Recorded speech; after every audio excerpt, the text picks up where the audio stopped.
What's up? What's good? What is happening? We are live here at the Sports Bar on WTF Nation Radio. I'm gonna have to get some type of radio.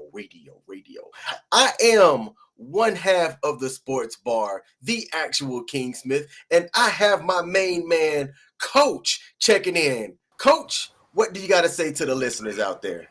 What do you hear? What do you say? I am going to do this show completely sober tonight, so no beer cracking open at the beginning of the tonight. I want to be absolutely crystal clear when I'm speaking the messages this evening to the WTF Nation Radio loyal listeners and everybody watching us on U.S. Army WTF Moments. How you doing this evening, King? Hey man, I'm doing all right. I am happy to be looking down and seeing that. I mean, look, I don't have crystal clear HD internet right now, but it's better than it's been, and we're just gonna keep it rocking. I am gonna have to. I've done everything that I can, man. After you've done all you can, you just stand. Your internet service provider went from Wish.com to you upgraded to Temu tonight, so at least you're not getting a little bit choppy. But I have a feeling that the Chinese are going to be watching the show tonight. So if you are titty titty tongue tongue ting ting tong, King's takes are always wrong. Oh, I like it. I like it. Hey, I'm glad to be here. First of all, before we get into the show and what we do here at the Sports Bar, let me tell you, man, I got hit by a Mack truck and ran over by an airplane, it seemed. After last week's episode, man, let me tell you, I woke up on Monday and it was tragic. COVID negative, flu negative. So I don't know what the hell was wrong with me, man. So it's a good thing that today I think I'm about an 8. I'm probably about like an 8 out of 10 right now. I'm almost fully healed, and I'm just happy to be here because last week I felt like I was on my deathbed just saying, hey, just take me out now. So how was your last week? Monday started off absolutely rough, and then Tuesday even rougher. I took off on Wednesday, and Thursday and Friday I was real busy with work. So it's been a blur. I had to drop my daughter off over at college. She starts over at ECU next tomorrow. She starts her classes, and she was moving into her apartment, so spent most of the day up there, and then traveled back down. Watched the last little bit of the NASCAR race. Couldn't watch the Yankee game because I'm not a sadomasochist. I did get up early this morning and watch the final of the Women's World Cup. I was really pulling for the Lioness, but unfortunately they came up a little bit short. Yes, Pete, I did say ECU, not ESU, not East Stroudsburg University, East Carolina University. East Carolina. Hey man, good. So you had a pretty busy filled week, man. That's what's up. Yeah, yeah, coach out pretty here real. living life. By the way, Just by the way, have you ever eaten antelope and kangaroo? I've had kangaroo. I've not had Yeah, antelope. I had kangaroo and antelope for the first time, and man, kangaroo's pretty damn good. It was. It was. There was this place here in Frederick, Maryland. It used to be called the Lodge, and they had all different types of different meats: wagyu, kangaroo, bison, antelope. Yeah. And I tried all of them, but I never got around to trying antelope. And I want to say the place stayed in business for about a year. It was kind of expensive, but you got the different meats. You can price it, a little bit higher, and they seem to stay busy in my opinion, but businesses come and go and they didn't really last that long. Oh, okay. That's a damn shame. Yeah, the place I went to has been open for quite a while, and I'm kind of glad that I went all the way down to Greenville to experience that. It's definitely something I'm going to be going back down to try to have again. And no, they don't have roadkill. There weren't any squirrel. There weren't any beaver. There were no opossum. There was nothing else like that. And Pete, what's wrong with East Stroudsburg University?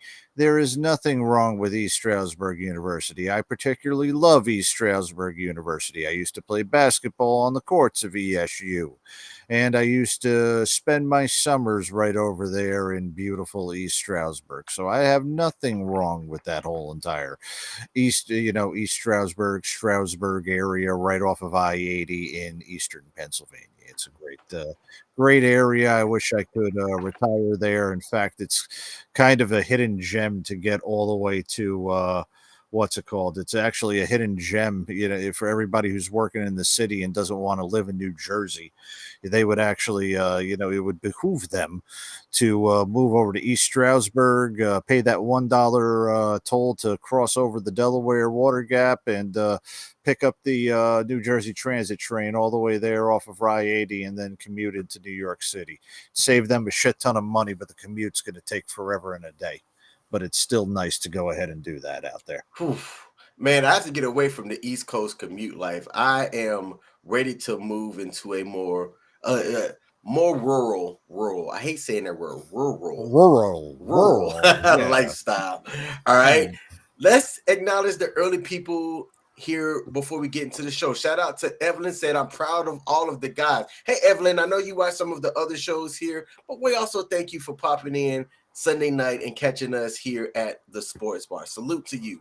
My man DC, David Cunningham, who told me to suck it up, Buttercup. Hey, let me tell you, zoom in on me. Assistant, zoom in on me. I'm the biggest baby when I get sick. I am not going to front. This is 270 pounds of just baby when I get sick. All right.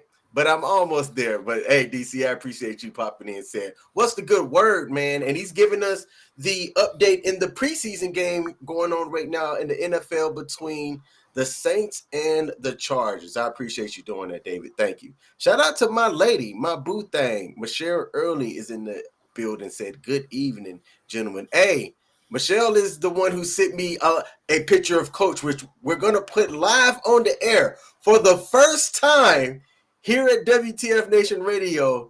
Y'all are going to see what Coach looks like. Well, if they were watching WTF Nation Radio a year ago, I did appear on one show with Kaz on video, and that's somewhere in the archive. But I severely doubt that anybody will actually, I mean, it's also Kaz's show, so I'm pretty sure that there was gremlins, and every time that I talked, my face ended up getting blurred. Not on purpose either. David Cunningham asked how far I live from Andrews. It's a solid hour. No traffic, 40 minutes, but you can say hour to hour and 15. Andrews is actually not too bad. Whenever I want to take Space A, I sometimes see what time when their KC-135s are flying out, see if I can Space A somewhere. But about an hour. I'll say average hour. Excuse my ignorance on this one, because I heard because I know the KC-135 flew over Watkins Glen today at the NASCAR race. The KC-135 is a refueler, right? Mm-hmm. That it is the oldest refueler that is currently still active, because there have been 2 iterations more since then, and it's the one I flew on. Just wanted to make sure. That's what I thought it was, but I couldn't remember. Yep. So I flew in the KC-135, and we used to have this saying, nobody kicks ass without tanker gas. All right. We bring the fuel to the fight, so to speak. Now, all right. What is going to be the first thing that we do? Coach, I need you to quickly, because we don't want people to get bored and go away, but we got to get the marketing stuff out the way. Yeah, so we're one of the live streams, podcasts that are here at WTF Nation Radio. Tell the viewers and listeners out there about the other hosts and shows that we offer here at WTF Nation Radio. Go. Well, ladies and gentlemen, WTF Nation Radio and U.S. Army WTF Moments come to you live 6 nights out of the week. We have 6 great shows for your viewing pleasure, starting on Sunday with us, the Sports Bar, and then we go on to the Monday edition with Ice and Shipwreck, and they talk about what is happening and all the shit that they can stir up regarding politics, the military, and how everything is affecting in our lives. Tuesdays are always the greatest day, because our man with the 4 fingers, the one and only Mike Carrasquillo, CQ, is live with Pop Culture Warrior. Now, ladies and gentlemen, I understand, and this is coming out here from CQ himself. Just so you all know, in order for support for everything that's happening with the writer's strike and the actor strikes and everything else like that, we're going to be doing a little bit of kind of a pullback as far as the guests that will be showing up on Pop Culture Radio. So we do apologize to that, and things are going to be happening this week. Though I believe Ralph Tedesco is going to be coming on here from Xenoscope, and I'm looking at his LinkedIn right now. At least that's who was scheduled for that. But that's who CQ's got on Tuesdays. And on Wednesdays, we've got TZ and Radar. Radar, who's going to be last place in the WTF Nation Radio Fantasy Football League.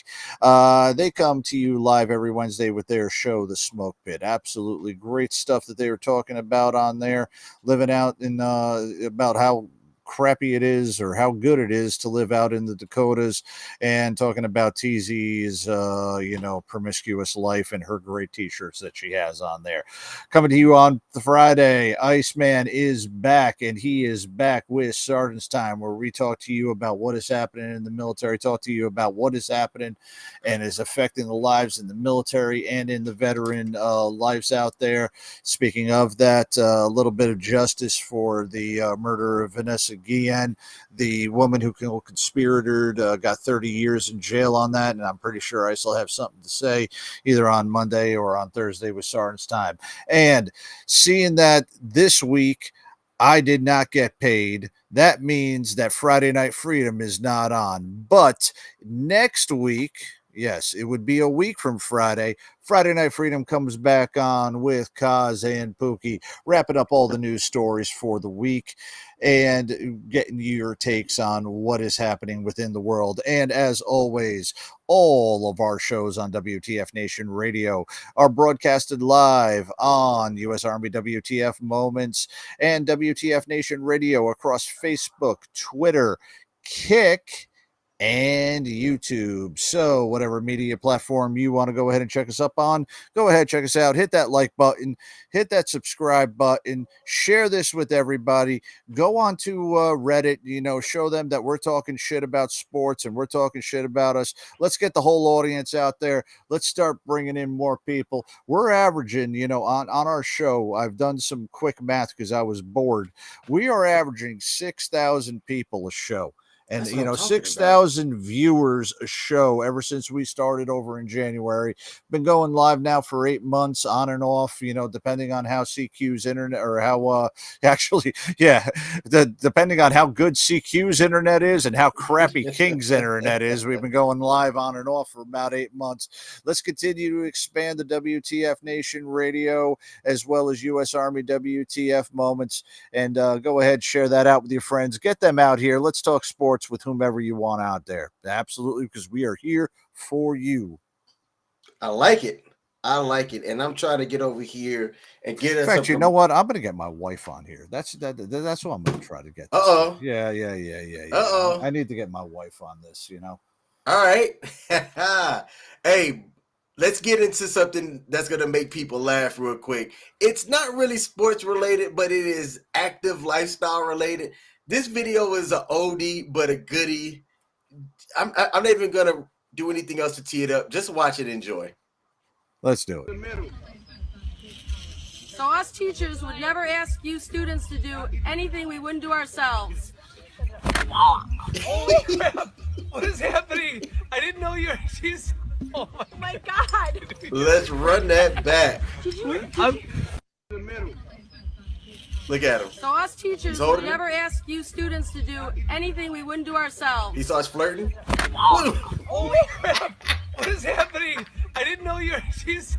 Oh my God! Did we just record that? Oh, man. Coach, have you seen that video before? I have not seen that video. That is funny.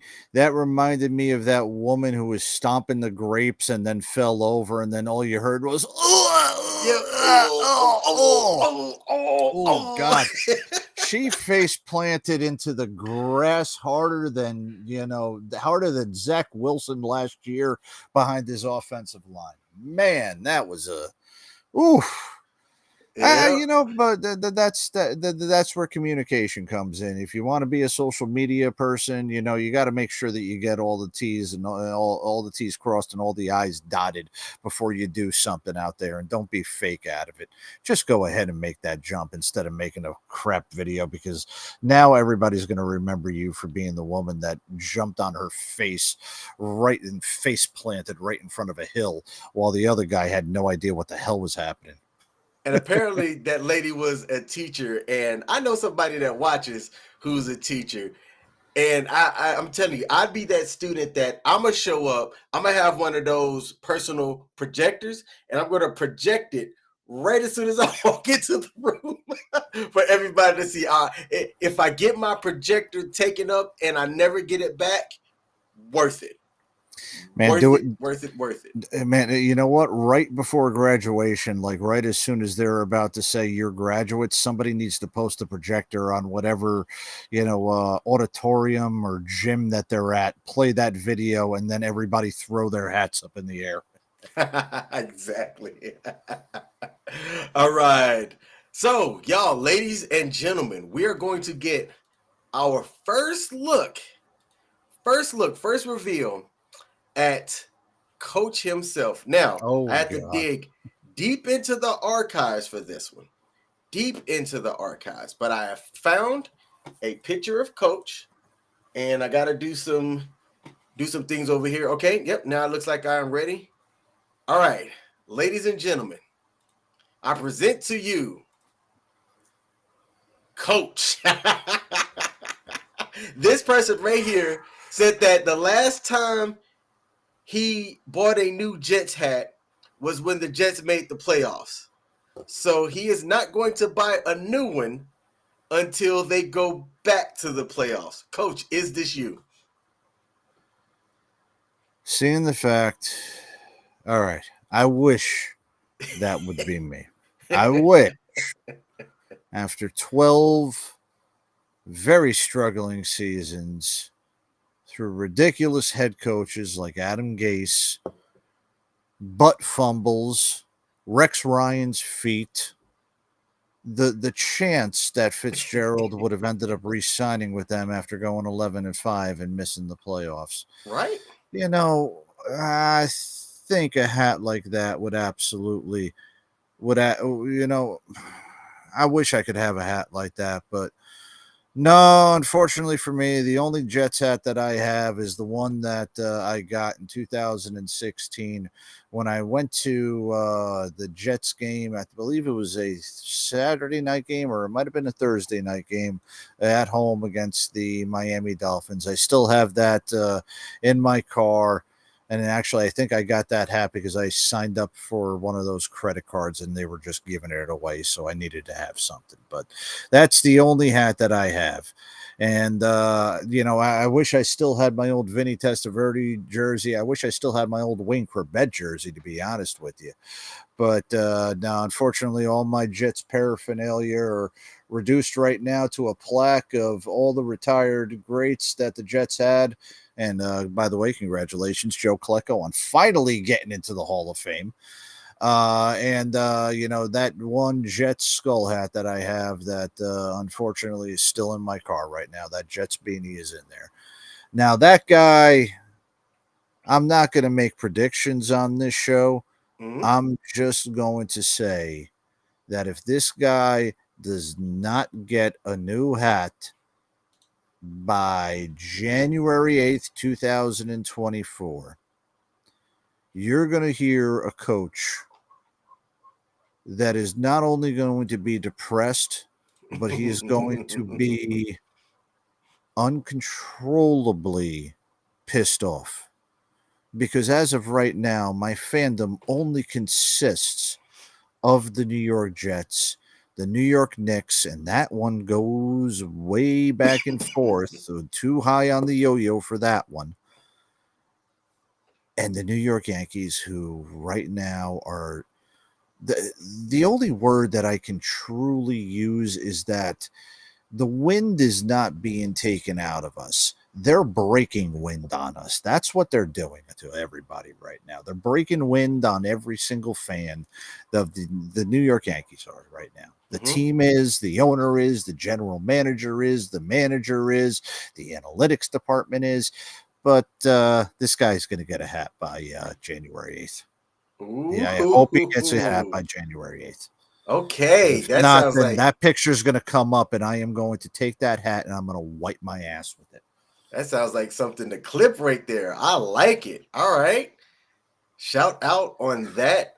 I'm going to say that was a bold prediction, my man. That is not a bold prediction. I'm just going to say that this guy, he will have a new hat whether or not they're in there, because I will send this guy a fucking hat. All right. David Cunningham said that guy looks like the victim of a drive-by. That made me chuckle. That made me laugh. And again, that guy looks like he begs for change on the interchange on the exit 18E on the freaking New Jersey Turnpike. That's what he looks like right now. Damn. Shout out to Is Michelle that hair Early. coming out of there? Is that hair coming out of his freaking hat? Let's see if I can zoom in. Nope, that's just it looks like a low to bald head black guy. And no, that's just the hat. That's just man, the I can inner. zoom in Oh close. wow! I didn't realize I could zoom in that close. Dear God, that's the inner lining of it. All right. Well, hey.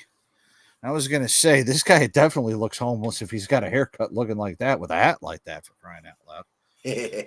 So, but hey, I'd be homeless too if I could afford Jets season tickets. Hey, this is true. This is true. So that was a live look. First reveal of Coach on WTF Nation Radio. All right, Coach, you know we always do some type of sports trivia, man. Mm-hmm. And we're going to get into that today. This one, it's not going to be hard because it's going to be obvious who the person is, even if I didn't put the name in. But to make it a little bit harder, you're going to have 30 seconds to tell me the time. Okay? So, okay. The time. So the time's 8:24. Bing, I win. 30 seconds. Sports trivia. This was a world record. In 2008, Usain Bolt of Jamaica wraps the 100-200 meter double in style with a new 200 meter world record at the Beijing Olympics. What was that speed? I'm going to put it up on the screen and read it one more time. Usain Bolt of Jamaica wraps up the 100-200 double in style with a new 200 meter world record of what speed at the Beijing records? Everybody, don't look this up. You have 30 seconds. Go. Hey, do you want the mic?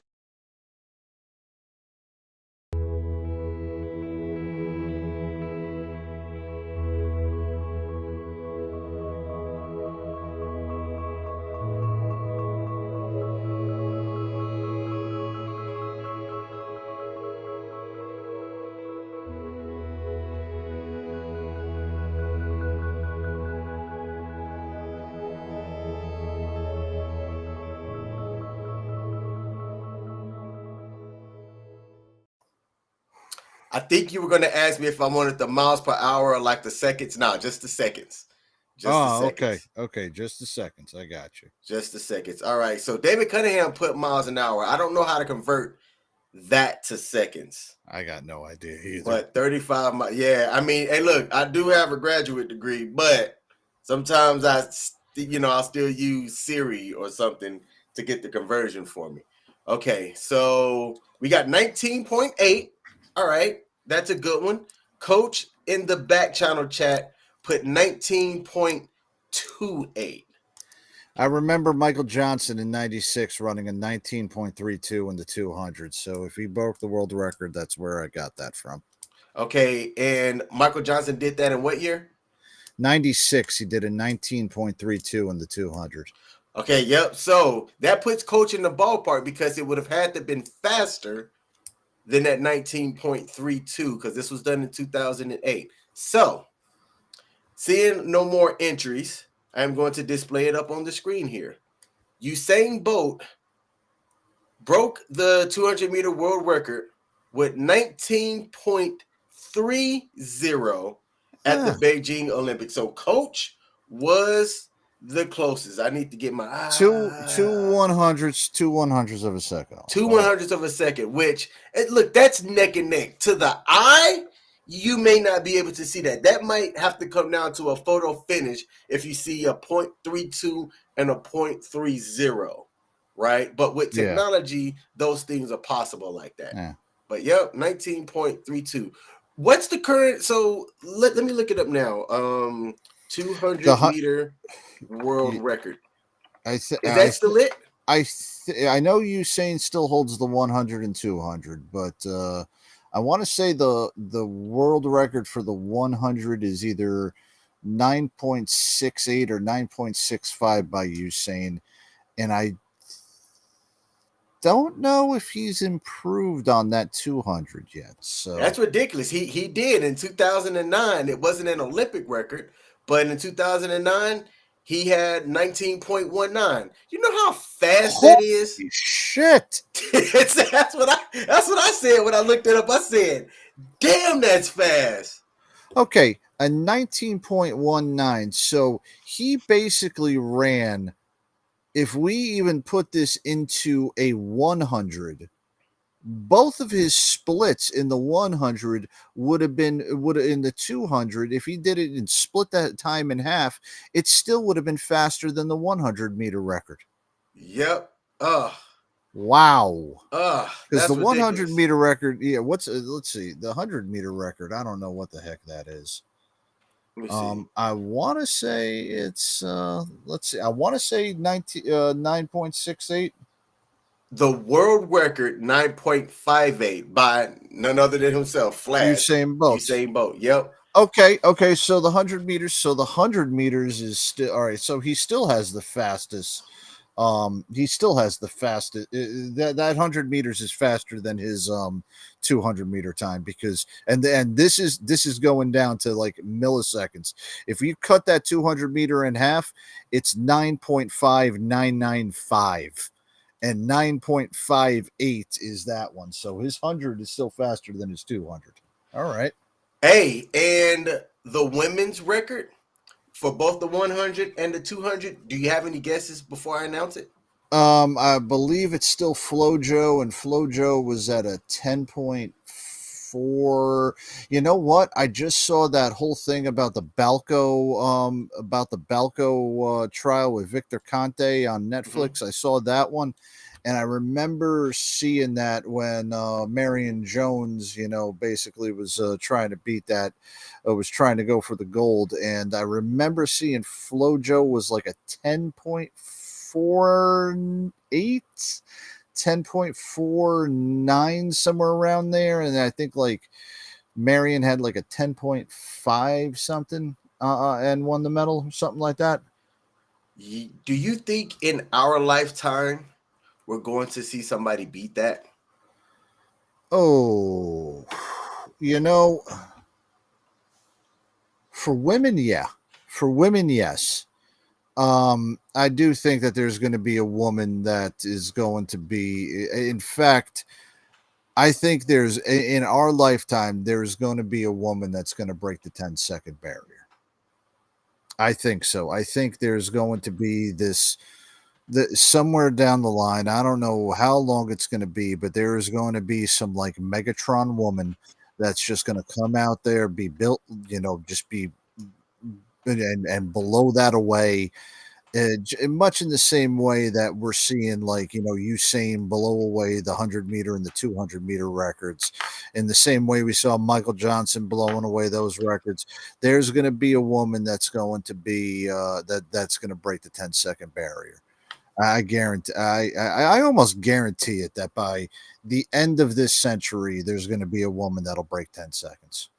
Okay, by the end of this century. So we got a couple of more years, 7 years left, for Coach to Yeah. be to be Coach Stradamus I, out here. I plan on living to 120 and being the oldest person on the face of the earth. And then when I die on the bed, I'm just going to ask the nurse to pull my finger, fart one last time, and then go up to heaven.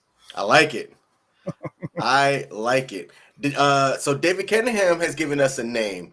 Noah Lyles is coming for Bolt's record soon. Y'all heard it here first at the Sports Bar on WTF Nation Radio. David Cunningham said that Noah Lyles is coming for Bolt's record soon. I like it. All right. I, All right. I like all those right. kind of predictions. All right. I'll remember that name, Noah Lyles. Noah Lyles. All right. Let's take that off the screen.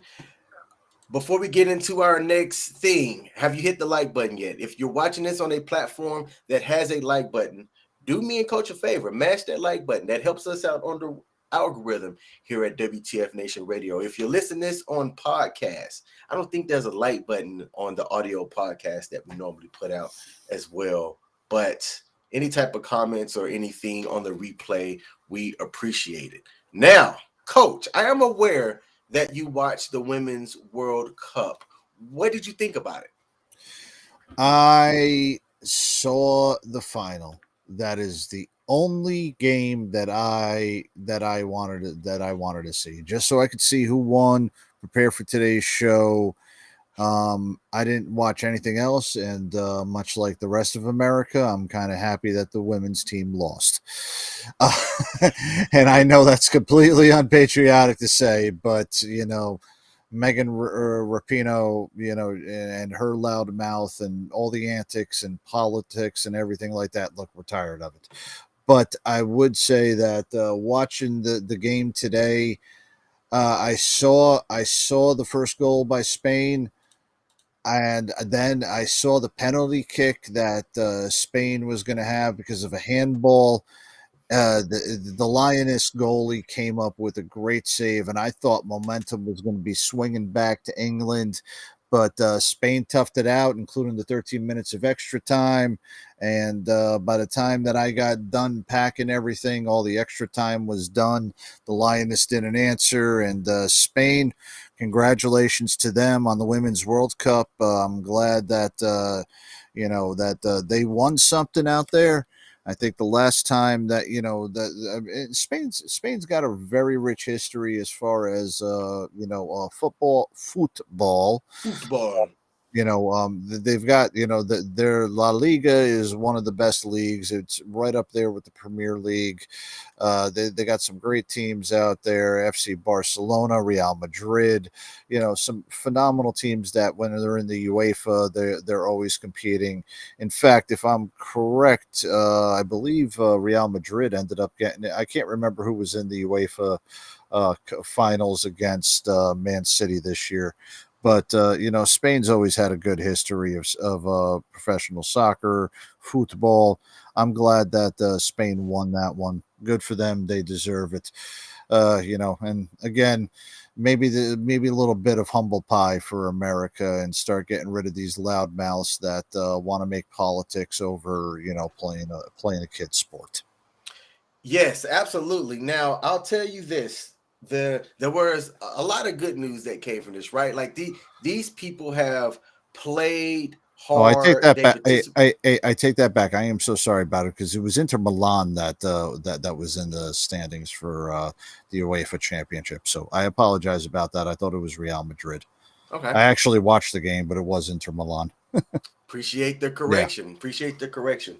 There were a lot of feel-good stories that came out of this, but a not so good feel-good story. But it would be dope to see if her father saw the goal, but one of the star players for Spain learned of her father's death after the match, sometime after the match during the celebration. There's been no updates on how he passed away or anything like that. But that's kind of a bittersweet moment to be a part of a championship team like that at a world stage level. And then at the end of it all, if you want to contact your parents or whatnot, you get to your phone finally and find out that you lost your father. So rest in peace to Carmona's family and her father. Yeah, it's a damn shame out of there. And I'm glad that you always get those kind of stories where if a parent or somebody passes away, and then it's like right at the biggest time out of there, so you get that little bittersweet type of thing. Brett Favre, the day his father dies, throws for 399 yards and 4 touchdowns on Monday Night Football. There's been a lot of different things with the way that passings go. I really do hope that the father did see his daughter get that goal and then ascend up into heaven, saying that, hey, my life is complete. Absolutely. Absolutely. We got David Cunningham with an update. NFL Week 2 preseason, halftime, New Orleans 13s, Los Angeles. Is it Los Angeles? The LA Chargers? Yeah. Yeah, that's the LA Chargers. 10. Man, it just doesn't but, seem right. Hey, Dave, I appreciate you sending the updates on here, but sending the updates of preseason football is kind of like, seeing a supermodel fully clothed. You really don't, you appreciate it, but in all actuality, you want to see the old natural. And, I would, in 2 more weeks, we've got football. Or 3 more weeks. Yeah, 2 more weeks or 3 more weeks. We got some football. So almost there, real man. football that counts. Like I've told this to Ice. They were bragging about the LA Raiders, the freaking Las Vegas Raiders winning a preseason game. It's like counting your pre-jumps on your jump log. Nobody ever counts the preseason.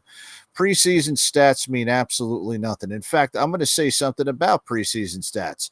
In the year that the Patriots went 18-1 and went all the way undefeated, all the way up until the Super Bowl, you know how many games they won in the preseason? None. 0. They lost every game in the preseason. The year that the Detroit went 0-16 in 2008, 2009, whatever the hell year it was. You know what their record was in the preseason? 0. Undefeated. Oh. It don't mean a thing. Preseason stats and replay types of things, and that's what gets me a little bit messed up, because we had several players. In fact, the game with the New England Patriots was actually, stopped because a player had to be carted off the field due to potential paralysis. Thank goodness that player is okay right now. All right. So David Cunningham asked a question, Coach. So does that mean that the Giants are going to be 16-0? Well, no, it won't mean that they're 16-0 because they play 17 games. Good catch. Good catch. That's right. We do have an extra game. Uh-oh, Coach. There you go. All right, I hear you now. Yep. Sorry about that. I pulled my plug out on my mic. The Jets and the Giants are playing the last preseason game next week, and if the Jets do anything, it's Aaron Rodgers for a quarter. Get him out of the game. In fact, put him in bubble wrap while he's out there on the field, and definitely lose the game to the Giants, so that this way that the Giants can win a game in the preseason, and they cannot go undefeated in the regular season.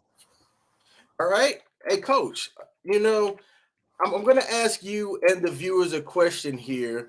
And I want you to give me a ballpark figure about what you would expect to pay for this at an NFL game. You got a pizza slice, a hot dog, nachos and cheese,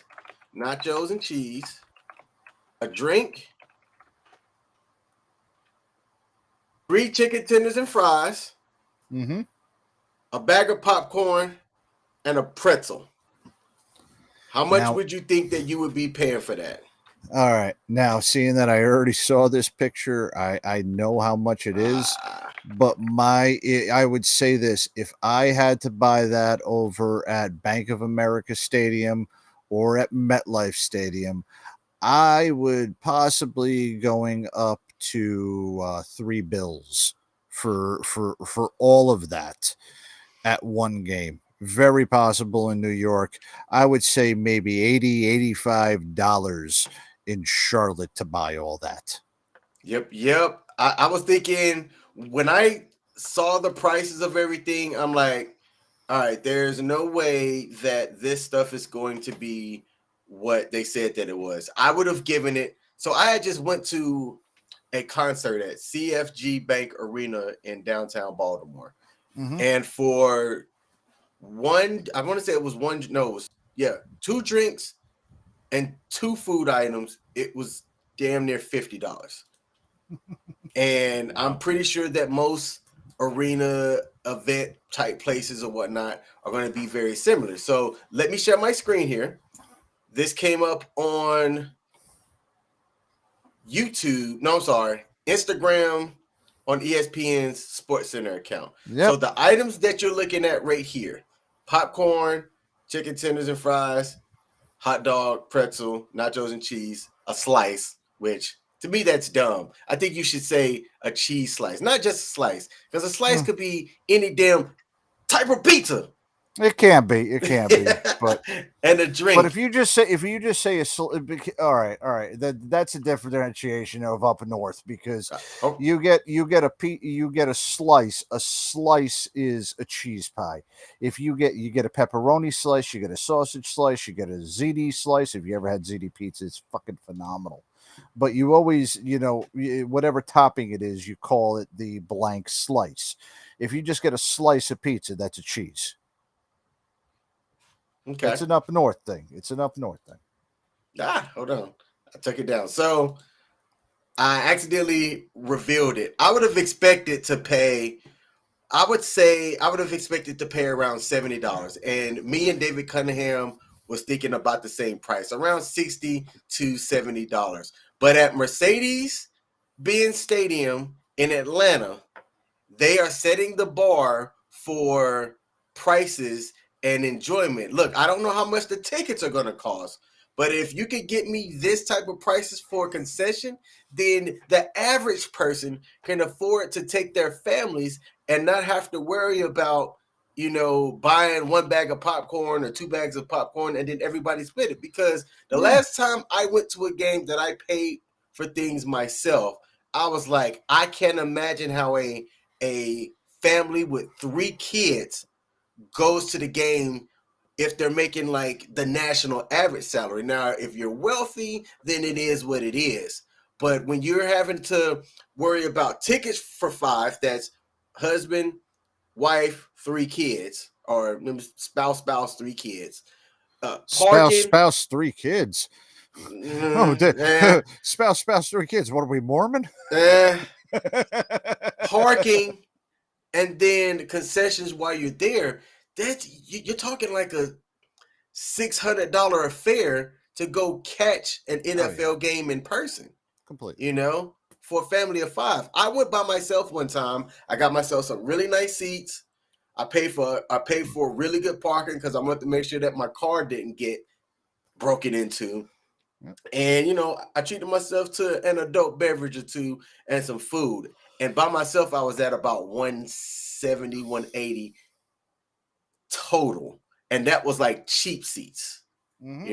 So if they can pull this off, then I am all for it. And I'm going to zoom in right here before I continue, see if we can capture this.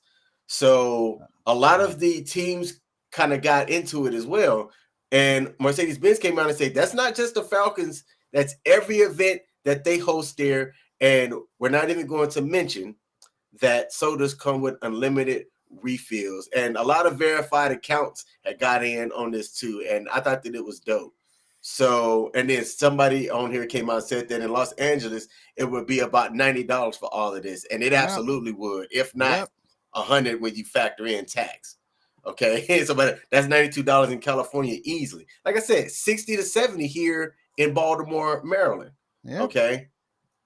This guy said I paid $14 for 1 beer at a Saints game. Ridiculous.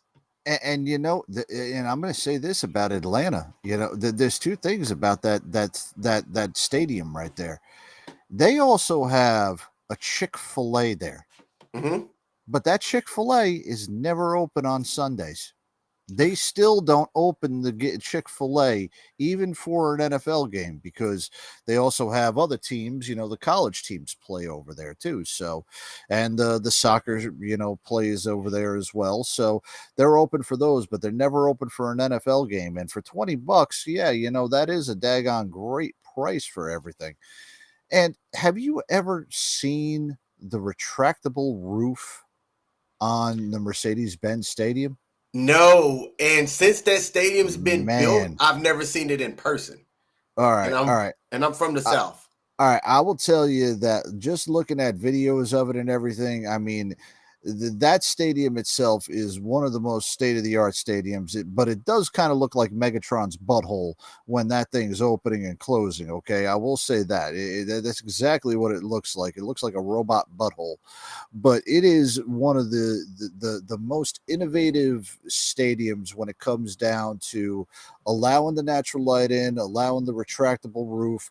I love their Oculus. They were the first ones to have that Oculus type of scoreboard where it wraps around so that everybody can just look up and see the entire video board. Unlike Dallas, that has like the 25-story freaking big big monitor right there in the middle of the field. They have it the same way they do over in Vegas and in what's the name of that one? SoFi over there. But yeah, Atlanta was the first one to ever have that around there, and it is one of the best stadiums that anybody needs to go to.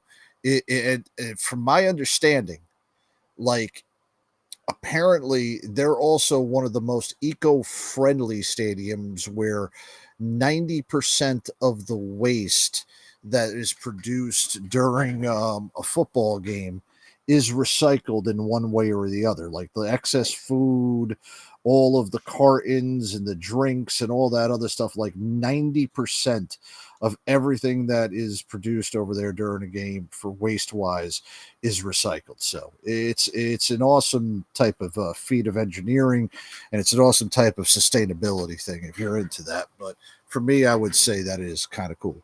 Yeah, man. Hey, one of these days I would like to get down and catch a football game at that. I am a used to be Falcons fan. If y'all don't know my story, I grew up in Alabama. Falcons were the closest team to where I live, so I was a Falcons fan my entire life up until they lost that Super Bowl to the Patriots. And then I couldn't handle it anymore.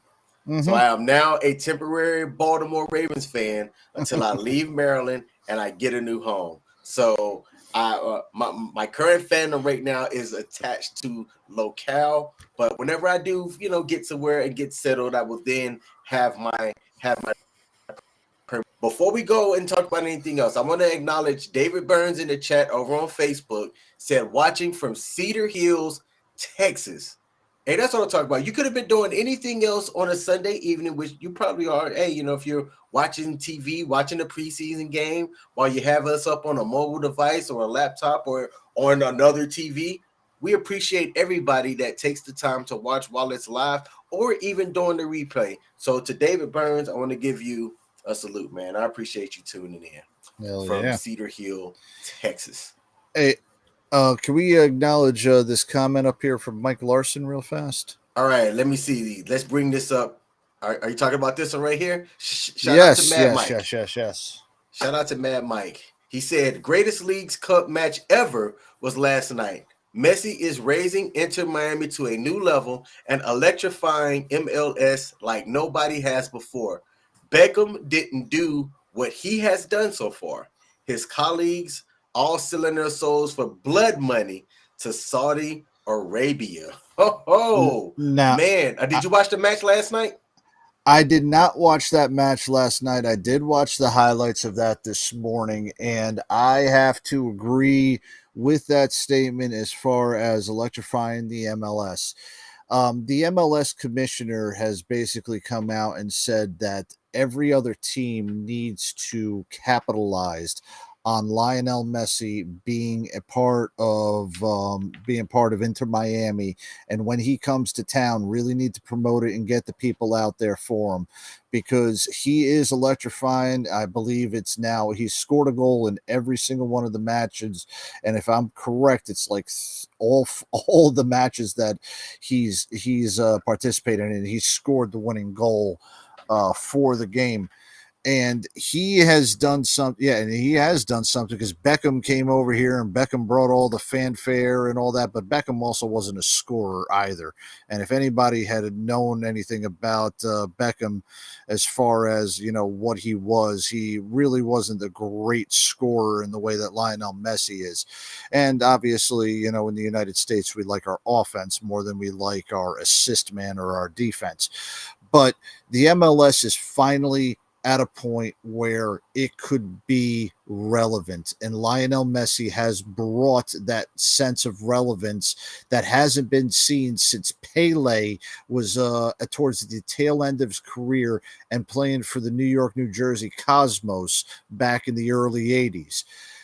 I hope that the MLS takes that giant step forward. Now, the MLS has other problems, and let's be quite honest, it's always been seen as a joke of a league, and it's a step below the NHL, and it's a step below, NASCAR and in coverage and things like that. But Lionel Messi has that opportunity to bring professional soccer into more prominence in the United States. And I fully agree that he has that ability to go ahead and do that. But that being said, you mentioned that comment that people are selling their soul to play over in Saudi Arabia.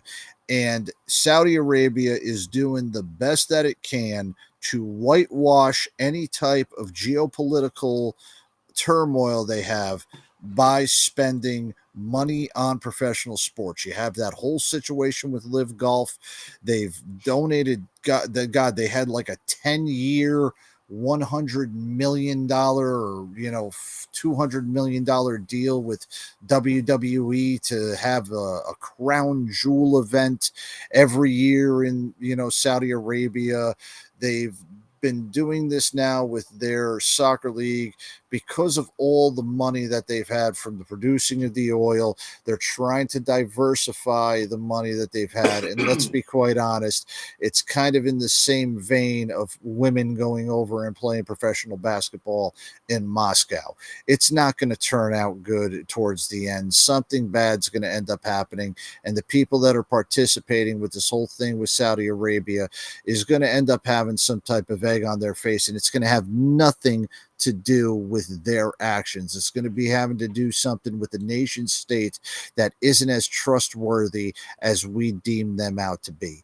And I will say that I do not blame anybody for chasing after that money. We've been talking about the NIL deals, how the Twins are now not going to go play in the WNBA or play their fifth year because they're now worth $1.7 million and they're not coming back to Miami.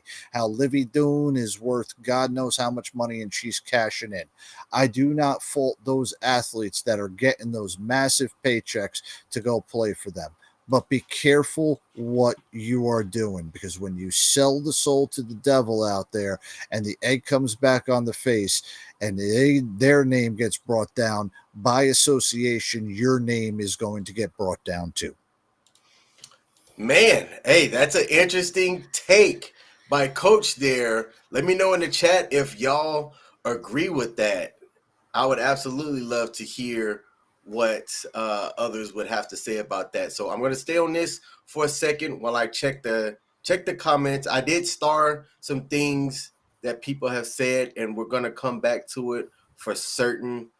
David Cunningham asked a question: what's up with PGA selling out to the Saudis in golf? I think you covered that a little bit, right? That's exactly what we were Yep. talking about. Yep. And that's still in, and after that announced deal, now it seems like everybody's getting cold feet and wanting to get into the actual specifics of it, because even though the PGA is considered a nonprofit, they're going to be creating a for-profit entity with the PGA running everything and Saudi money backing it. And it just seems like it's an absolute terrible deal. But it's just the way that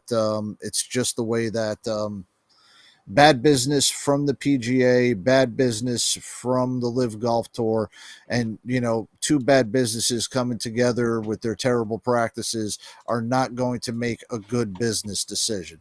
Unfortunately, it was the easy way out instead of the litigations, and the litigations would have ended up going on forever, and Saudi Arabia would have ended up paying as much as they can and still having money left over to wipe their ass in gold bars once they were done with all that. And the PGA would have been drugged through the daggone mud with everything and still would have been worse out on the other end. So they were in a shit situation, and they, made a deal with the devil.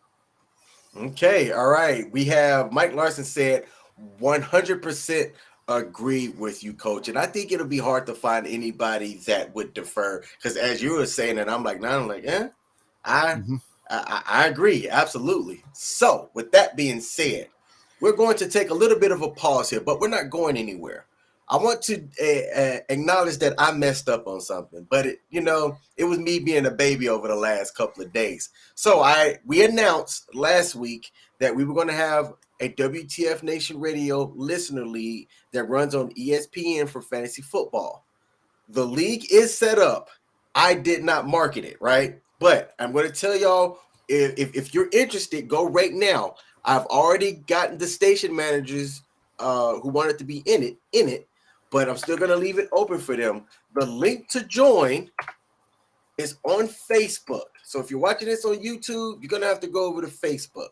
But it's facebook.com/The Sports Bar USA. So on our sports bar page, I'm going to get our media guy. We only have 10 slots. 7 of them are filled up. I think 2 additional are going to join from the WTF Nation hosts, CQ and Mad Mike. So there's going to leave 5 slots open. Okay. If I get more people that are saying, hey, can we bump it up to 12 or 14? I'm willing to do it, but the demand needs to be there. So the ESPN season-long league is created. It's going to be $50 to whoever wins. I'm paying for this out of my pocket because it's not like I got sponsors over here. All right. So if you're interested in joining, we're going to have a live draft next show. Next show's not going to have a whole lot of content. It's just going to be our draft, and we're going to talk sports as we have new stuff come up. But I'm going to be sharing the draft screen and doing it from there. So if you want to join that. Also, David Cunningham, we're also going to do something else as well. Every week on DraftKings, he said, do I own DraftKings? No. But one of these days, I'm going to show y'all how much I won on DraftKings. One of these days. I have the picture. I have the receipts. Okay. But separate from ESPN, we're also going to do a DraftKings daily listener league as well. Now, I'm not going to talk about that today, but just know that it's coming. So stay tuned for all of the listener league challenges and things that we're going to be offering here at the Sports Bar on WTF Nation Radio. This is what this nice graphic looks like. Shout out to our graphics team here at WTF Nation Radio, because I did not make that, they did. All right. So stay tuned for all of that. Now, how do I take this off? All right. Let's get into our next topic. And it was something that was brought up in the chat that I wanted to highlight as well. So David Cunningham, thank you for this, because I didn't have it in our show notes, but I did saw it and I said, oh, that's interesting. So Coco Gauff has won her second title of the season after winning the ASB Classic in Auckland, New Zealand in January. She defeated Spanish qualifier Rebecca Masarova. You said 6161. The article that I saw, I thought had 6364 against Karolina Muchova. All right. But maybe that was the last one that you were highlighting and putting up there. But Coco out here doing things, 19 years old, became the first teenager in more than 50 years to win the Western and Southern Open. So shout out to Coco for doing the damn thing over there in tennis. Let's see. Let's check the comments here before we go into, okay, you were all right. Yeah, I See, got nothing on that, buddy. I got nothing on that. yeah, look, I don't follow golf, right? I don't follow golf like that, but milestones and things to me, I would definitely like to highlight. So at least just saying the name and acknowledging what was done is a feat in itself. So I'm going to share my screen here so y'all can see who I'm talking about. Stop sharing and then reshare. All right. So this is Coco, 19 years old, young lady. All right. Young lady. She got into golf early, but has came on and dominated at a young age. And she has a lot of life in front of her at 19. She might decide to do like Miles Jack did, and at 27, kind of at the peak, chose to retire, but Coco out here is doing the damn thing. Earns her first Masters 1,000 title, winning the both Western and Southern Open. So salute to her. 19 years dominating in these streets. She was a seventh seed.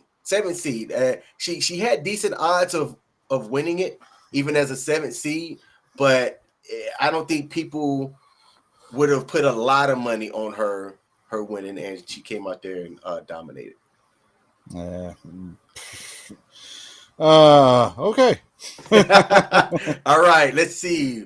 What do we have next? Ooh. Okay, Coach, do you know anything about cryptocurrency? Yes, I know that it's a scam. It's a scam.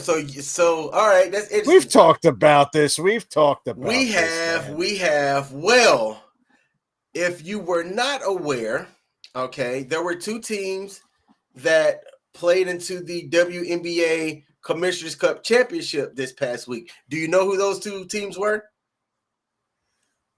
No. One of them's your backyard, the New York Liberty and the Las Vegas Aces participated in the World Championship, the WNBA Commissioner's Cup Championship this past Tuesday. Right? Sheba to the moon. Hey, I still, to my own detriment, I buy $50 of Sheba every 2 weeks. It's just an auto buy. It's going down. Let me pause. I'm still up overall on Sheba because I got in at the early stages, right? So if I didn't get in at the early stages, I'd be mad. But I got in at Sheba when it was early. Let's just say Sheba made me a happy camper, all right? But the New York Liberty and the Las Vegas Aces were paid a Bitcoin bonus as part of a Coinbase sponsorship. Now, Coinbase is one of the first legal U.S. cryptocurrency exchanges. And similar to crypto.com, they did a lot of sports sponsorships as well. Also, what FTX did, they bought the naming rights to a whole damn basketball arena. They folded because of some shady practices, and now the Miami Heat are trying to get far away from that, FTX name. Yeah. But each player was paid $5,000 or awarded $5,000 in Bitcoin from the exchange just for being a part of the championship game, and the crypto funds were deposited into their personal Coinbase account. So that was 24 players total. At 5,000, Coinbase ended up paying out $1,200 worth of Bitcoin. Now I'm curious. I'm going to stop sharing the screen. So that was on Tuesday. I'm going to go to a website that tracks the price of Bitcoin, and we're going to see what happened to that amount. So I'm going to share this screen here. This is what sucks. Why am I going to laugh? I already have a feeling this I'm going to end up laughing. This is what sucks. So if you look at that, you see red. You see red. The price of Bitcoin, Tuesday was the 15th. The price of Bitcoin was $29,424 something on Tuesday. $29,340. As of today, that $5,000 bonus that they got paid is worth significantly less than that. All right. So Bitcoin dropped by $3,000 since Tuesday. So if I'm looking at it, I'm doing quick math on the percentage. I think How that much? How much? 5,000. How much was it? How much was it at the height versus Uh, what was it at the height when they so bought it? so this snapshot, I'm gonna say 2,000, $29,343. $29,343, and now it's worth $3,000. No, it's worth 29,000. No, 26,137. Okay, so they've lost approximately 15%. 15%. So quick 10 math. to 15%, 10 to 15% of the valuation. So So quick out of math on that. $5,000, they've basically their $5,000 is somewhere worth between $4,200 and $4,500 now. Yeah. Yep. Hey. Uh, Hey. and you know what? And here's the sad state of affairs. Okay, everybody got that $5,000 in Bitcoin, right? Mm-hmm. Everybody, and for us, that would be okay, right? We would be okay with $5,000. Us common men, us hardworking people, those that are living out the American dream, $5,000 in Bitcoin, yeah, we'd be okay with it. WNBA, they get $5,000 in Bitcoin, and you're like, all right, well, let's compare that to the NBA. Okay. If we took that grand total of $120,000, right, Mm-hmm. that is equal to 2 game checks for the guy who was signed for the league minimum within the NBA. Mm-hmm. Oh my gosh, the jokes just write themselves. now, let me ask you, because it doesn't sound like you're a fan of cryptocurrency. I am. I hodl, as they say in the cryptocurrency streets. I hold various cryptocurrencies across various exchanges. It'll take me Okay. too much time to list, and probably a majority of the listeners here have never even heard of some of these cryptocurrencies and some of these Yeah. exchanges. But would you have sold and took the money, or hodled and let it ride? I would have sold immediately, and maybe it's my old school way of thinking, Mm-hmm. but I've always realized that currency is always based on the evaluation and backed by something. Okay. I have tried, asked, researched, tried to figure out what is backing all these cryptocurrencies. And if you tell me something more substantial than blockchain, I may be interested. But the most concrete thing that I have ever heard was digital blockchains. Something that exists in a computer is what's backing what we have. The US dollar is backed by physical gold. Most currencies around the world are backed by some type of resource Mm-hmm. or something dealing with the government. Mm-hmm. Okay. And Venezuela, in the case, it's socialism and it's backed by oil with Venezuela. Let's just not get started with that. And the same thing with what's happening in Russia and everywhere else. All these foreign countries, their currency is backed by some type of resource or backed by some type of mineral or some type of commodity. Bitcoin is backed by electricity in computers. Hmm. That's not a commodity. That is something that is easily manipulated, extremely volatile, and has no concrete backing. And for me, I want to have something that has concrete backing. You can tell me that, okay, here's the best way for me to say this right now. You could tell me that I could have a naked woman, All right. or you could tell me that I could have 500 hours of premium pornography.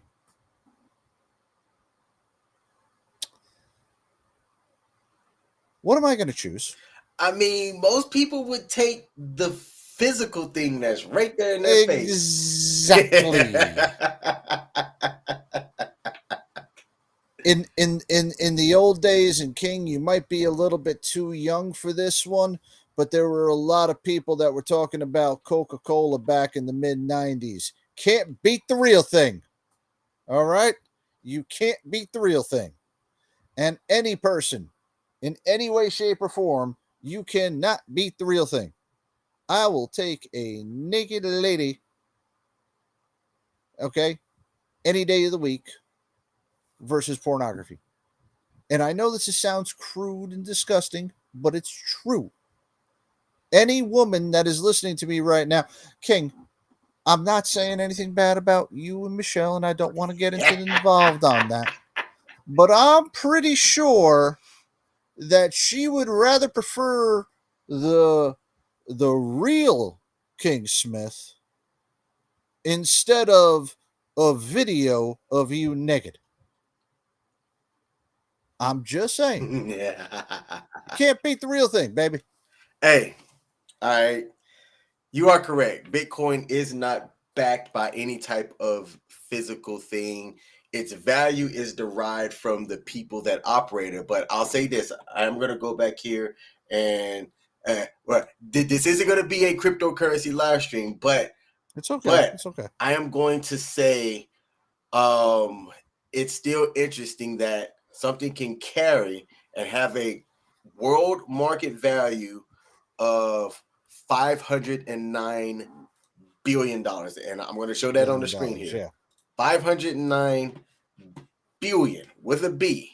All right. Oh yeah. That's a whole lot of value right there. All right. So there's value coming from somewhere. All right. You know, and here's the question that I've got for you with this. Okay, and this is something that I know that we're kind of getting a little bit off subject on here, but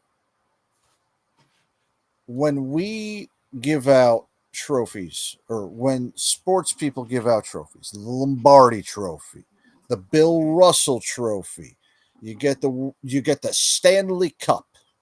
Okay, there is something physical that you can touch, that you can see, that is completely real. Mhm. If I can download a picture of the Stanley Cup right now, and it could be my unique picture of the Stanley Cup that only I could ever use. But when am I going to be able to use it? When am I going to be able to touch it? When am I going to be able to interact with it? It's kind of like this thing, you know. What was the big thing back during COVID was these NFTs. Is Non-fungible that what it tokens. was? Yep. Yeah. Okay. So somebody is paying money for a digital picture or the likeness of somebody just because somebody put that out there. When the fuck are you going to use this? Hey, ladies and gentlemen, look at my new profile picture on Instagram. It's an NFT that I paid $2,000 for that nobody else is ever going to use. And you know what's going to happen? I'm going to go ahead and put a picture of my ball sack up there on your Instagram. You're going to get permanently banned. And that $2,000 that you have for your picture, NFT wise, is never going to be able to be used again because it's banned. Hey. I don't want a picture of the Stanley Cup. I want the Stanley Cup. Hey. I don't want a picture of the Lombardi Trophy. I want the Lombardi Trophy. And here's my only counter to that is when I create a group of people that say that I created 2,000 NFTs, right? And I'm able to go into the blockchain and verify that you own one of those 2,000 NFTs. When I have my yacht club after I win the Powerball and I create King's Yacht NFTs. And the only people that can ever be invited are people that own one of those NFTs. That you can rent my yacht from time to time, but you have to be an owner of that NFT. The value of that NFT now becomes a hot commodity because the demand for it will then drive up the price because somebody is going to want part of that supplies. Oh man, yeah, to be able to take a yacht out for a day, all I got to do is own this NFT. There lies your value of NFTs. Okay, and I get that's that, but one use case though. That's one specific use case. But you're translating that tangible that item into something physical and tangible. Yes. It's like I said, I'm not going to take the Bitcoin that's backed by some mouth-breathing 300-pound hairy white dude that's sitting in his mother's basement versus $5,000 and $26,000 in cash or whatever the hell it is. I'm taking the cash. Mike Larson said that he would pay $2,000 for your NFT of your ball sack any day, and asked if he could show it to rent my yacht. For you, Mad Mike, I'll only do that if CQ will allow me to do that on Pop Culture Radio. Yeah, I'll put the pop in pop culture right there that night. All right, so that was me talking about how Coinbase, with their partnership, paid out $120,000 in Bitcoin to all 24 players that played in the WNBA Commissioner's Cup this past Tuesday. The New York Liberty ended up winning the match that was played at Michelob Ultra Arena in Las Vegas.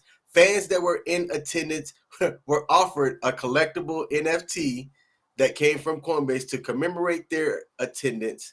That NFT gives them a 25% discount at the WNBA's online store and a free single game viewing pass for the WNBA's League Pass streaming service. All 9 people were very excited to get that.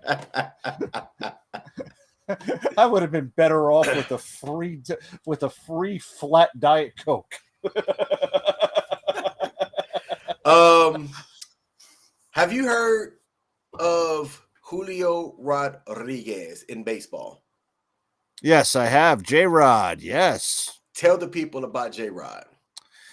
J-Rod, for those of you that don't know, over a 4-game span, he collected 17 hits, which broke a major league record that was at 16. That's been standing for 50, 60 years. But J-Rod collected 17 hits in 4 straight games, which is rather funny because he actually has more hits in those 4 games than the entire fucking New York Yankees had over the past fucking week.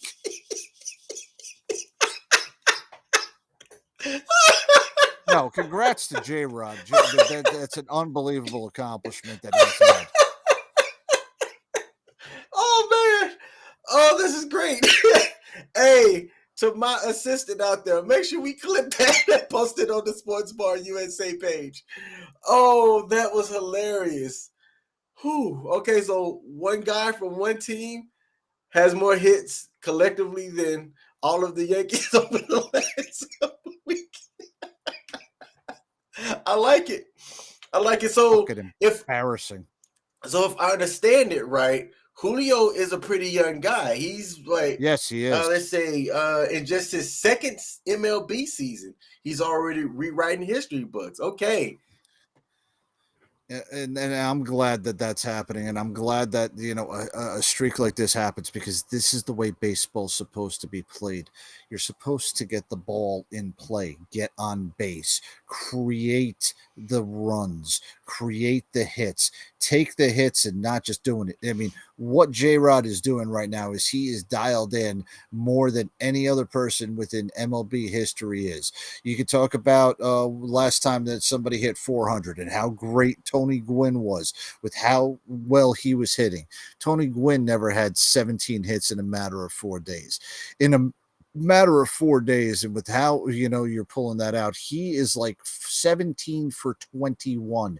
He's only produced 4 outs in a matter of those 5 games.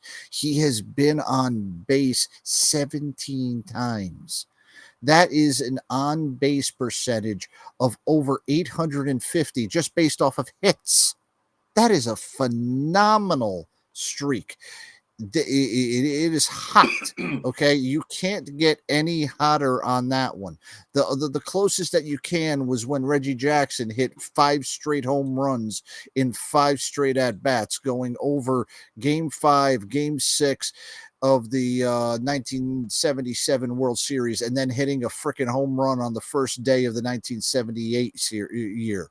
Nobody has ever been this hot in Major League Baseball history, and it's awesome. Now, what's considered a good batting average for a player, for a pro MLB player? Okay. So that has varied. If in the modern day, if you're hitting above 280 and you're 300 used to be the standard. Mhm. You're a 300 hitter, you're a really good hitter. If 3 out of every 10 at bats you were getting a hit. Nowadays, with the way that they devalued people getting on base, even though us fans don't devalue it, the batting average around 280 is the league average. If you're getting really good, 300 should be like the top tier. But every player should be shooting for around a 300 batting average. And 3 out of every 10. That's what you should be getting. You're going in a little bit lower. Hey, not a problem on that one. But 300 has always been the standard. Man, so over this 4-game span, Julio has hit .773 over that span. That's amazing. I don't know a lot about baseball, but I do know about on bat and hits and things like that, and how certain numbers matter. And for .350, according to Mike Larson, to be good. And God, 350 is a Hall of Fame number. Yeah. Wow. All right. Yeah. Look, I'll say this. Mickey Mantle, career lifetime batting average of 299. Hall of Famer. Yeah, Hall of Famer, obviously, but he also hit 563 home runs. Ken Griffey Jr., 630 home runs. He's got around a 280 to 290 batting average. Highest lifetime batting average is 356 by Ty Cobb. The all-time hit king, Pete Rose, he hit over 300 several times. Tony Gwynn, one of the most respected hitters of all time, hit like 320, 325.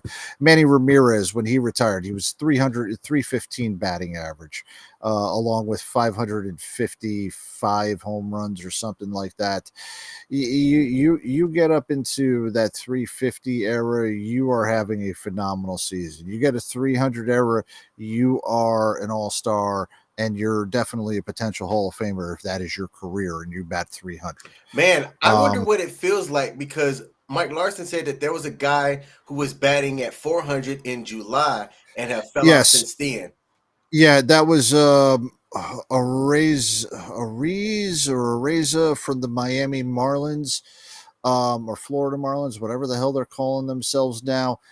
He was batting 400 at the beginning of July, and then things just, he wasn't getting that, but he was still getting at bats and everything, but his average hasn't dipped below 330 or, even on a 70-point dip, he's still leading the league in batting average, which is unbelievably impressive. 400 is one of those ones. It's a magical number, and it hasn't been approached since 1941 by Ted Williams when he hit 406. And 400 is like, the all times of all time batting averages. You hit 400, you're definitely going to be going into the Hall of Fame. All right. So shout out to you for bringing that up, because that was something that was brought up by my guy Pete over on YouTube, Grooming and Reviews 101. So, okay. Yeah. See, look, here at the Sports Bar. 400 is 4 out of every 10 at bats you get a hit. Yep. Here at the Sports Bar, we don't just talk sports. We also learn things as well. All right. So I appreciate you popping that knowledge in for us, Coach, and Mike Larson, Oh. our resident baseball guy.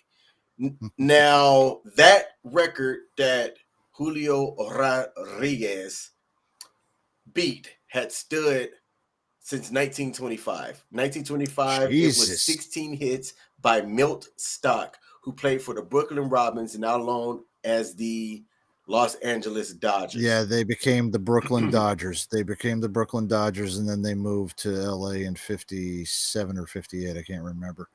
But yeah, geez, that's a 98-year-old record. Whew. My gosh. Man, that is not bad. His batting average over, let's see, that over a 4-game stretch. All right. He bumped his batting average 22 points. Okay, got it. In a matter of 4 games, which is freaking astronomical. Nice. All right. Hey, so shout out to and thank you for glossing over that other part right there, because that would have pissed me off. No.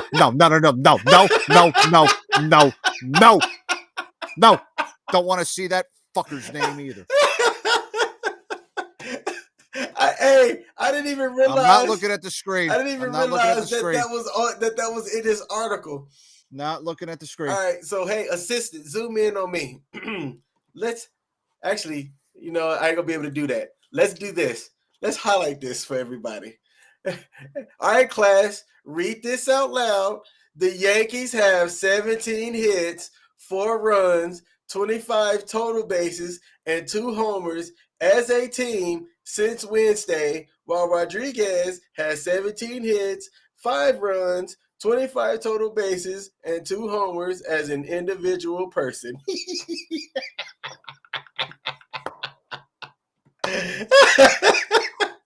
All right, class, you can be seated. Oh man. Whew. Okay. That's all I want to cover for that. The last thing that I want to cover from this story before we get to our final story is when this rookie campaign ended, Seattle was like, yo, we got something in this guy. So they locked him up with a long-term contract, earning $210 million over 14 years. And it could exceed $40 million by the end of the pack. So look, shout out to Julio Rodriguez for showing up and showing out and getting to the money. All right. And shout out to the Seattle Mariners for developing a young baseball player and not messing him up to fit a criteria of analytics that are absolute horseshit, devaluing this person and making sure that their career will never be the same again. Much like what Aaron frickin' Boone, Brian Cashman, Hal Steinbrenner, the douchebag in front of the analytics team, and everybody else in the entire New York Yankees organization has done since 2017, and has absolutely made a mockery of a once proud franchise that right now is in this shitter and is looking at the first losing season in a matter of 30 years. I don't even think that I had hair on my balls the last time the New York Yankees had a losing season. Oh, it's so But great. let it be known that by the end of this year, Hal Steinbrenner will not fire Brian Cashman, because Hal Steinbrenner only cares about the money. Brian Cashman is going to make more stupid moves because he's an arrogant queef that needs to be let go. He should be asked to retire or resign gracefully instead of being fired. They're going to scapegoat Aaron Boone, and they're going to fire his ass, and then they're not going to do anything to the roster, because with the highest payroll in Major League Baseball, they've got multiple albatrosses on that team that are getting paid multi-million dollars that cannot be moved, that nobody wants, that are breaking down, and have been taught by the entire analytics team not to worry about putting ball in play, much like Julio Rodriguez has, but to worry about launch angle velocity. And it doesn't matter how many times you strike out. Doesn't matter how you run the bases. It doesn't matter how good you were before you came up to the major leagues. We do this the Yankee way. And the Yankee way only cares about one stupid analytic. And regardless of that, you're going to do it that way because we're the New York Yankees and fuck you. And you know what? Every fan for the past 5 years has known that this day was going to come.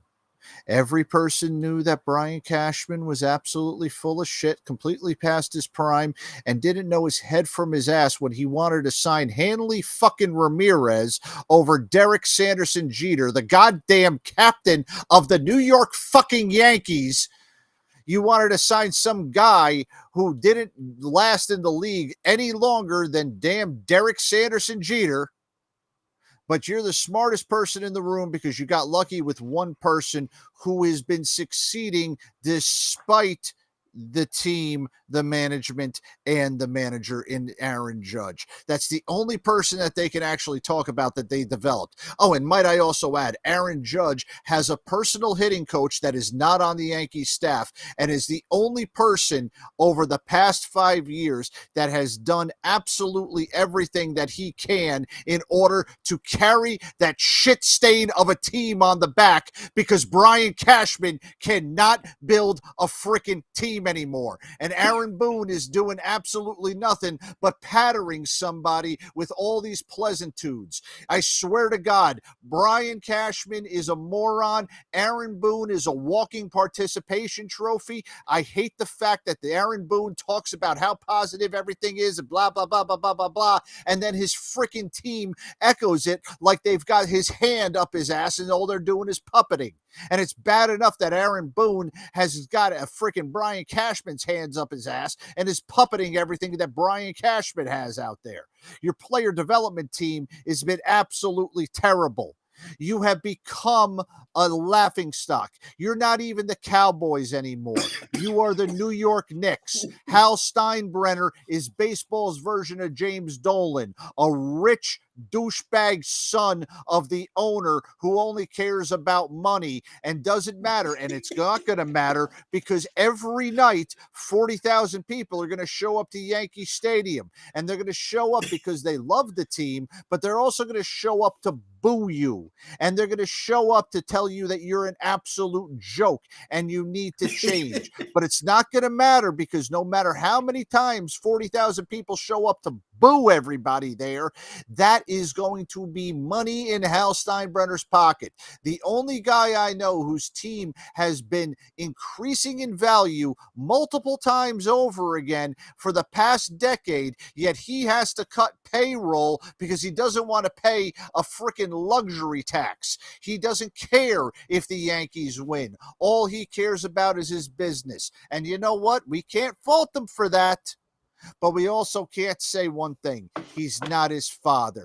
And I swear to God, when he goes up to heaven and he sees his brother Hank and he sees his father, I hope his father puts his freaking hand right onto the back of Hal Steinbrenner's head, puts it right up his ass, right in his face, and says, you did as shitty as a job as anybody else could ever have up here.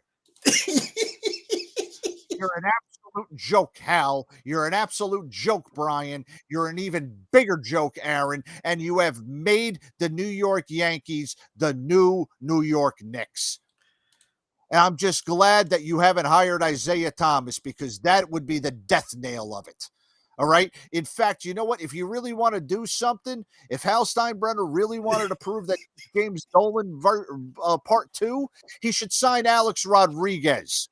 All right, there's another freaking joke of a daggone person who has nothing good to do for baseball that needs to shut up and get the hell out of baseball for the rest of his life. I need to be on OBS so that I can create a coach's rant overlay button and just hit it so that when you go on your rants, it pops up on the screen and flashes. Coach's rant, and it makes you the center of it because I don't. The people watching couldn't see me. I was in the back cracking up laughing off camera. Oh man! Shout out to Kaz. He popped into the building. You know, this is the reason. This is the reason why I've never gotten on professional radio, and the reason why is because I cannot curse over AM or FM airwaves about how bad it is, and I would have to worry about sponsors dropping us or anything like that. U.S. Army WTF moments. We don't have any sponsors except for Gold Corp. Okay, there you go. There you go, Ice. I already got your CEO-ness out there. The one organization that backs us is Gold Corp. All right. We don't have any sponsors on WTF Nation Radio, so I'm allowed to curse. But if I was on AM or FM right now, I would be in the absolute peril of freaking trying to calm myself down about how terrible they have made the once proud franchise of the New York Yankees become. Now I feel bad. And you know what? I am not going to be delusional like Dallas Cowboy fans with Jerry Jones. Oh, this is our year. This is our year. No, this is not going to be the Yankees' year. That's the difference between Yankee fans and Cowboy fans. We are realists. You are delusional. We are real that we know that this team absolutely sucks, that this team was carried by Aaron Judge last year with his 62 home runs, that he did all of this winning despite Aaron Boone and despite Brian Cashman. And if anybody ever says that Isaiah Kiner-Falefa is an elite shortstop, well, you need to have your head removed straight out of your freaking rectum, put back onto your daggone neck, and let me punch you in the freaking face, you stupid bastard. Yes. Oh man. Hey, I just said I'm gonna let that ride. Oh, Carl said this segment brought to you by Tampax. Oh man. Hey. Yeah, you know what? And that's exactly what the entire daggone. That's exactly what 23 of the 25 New York Yankee players need, and the entire front office needs. They need a bunch of sanitary napkins because every single one of them are an absolute discharge that needs to be removed from that organization. The Seattle Mariners finished out a 3-game series today against the Houston Astros. I was curious to see if Julio Rodriquez would be able to extend that streak that he had. So at 5 at-bats today, he has 1 hit and 1 run. So he did not extend the streak today. So 1 for 5. So he's 18 for 30. All right, that's still a 600 average. That's still absolutely massively impressive over a 5-game series. He's got a 600 average. Yep. And that's awesome. And their team won today, beating the Astros in all 3 games in the series. 3-0. Oh, they beat the fucking Astros. They beat the Astros. Hey, Brian Cashman, when's the last time you beat the Astros?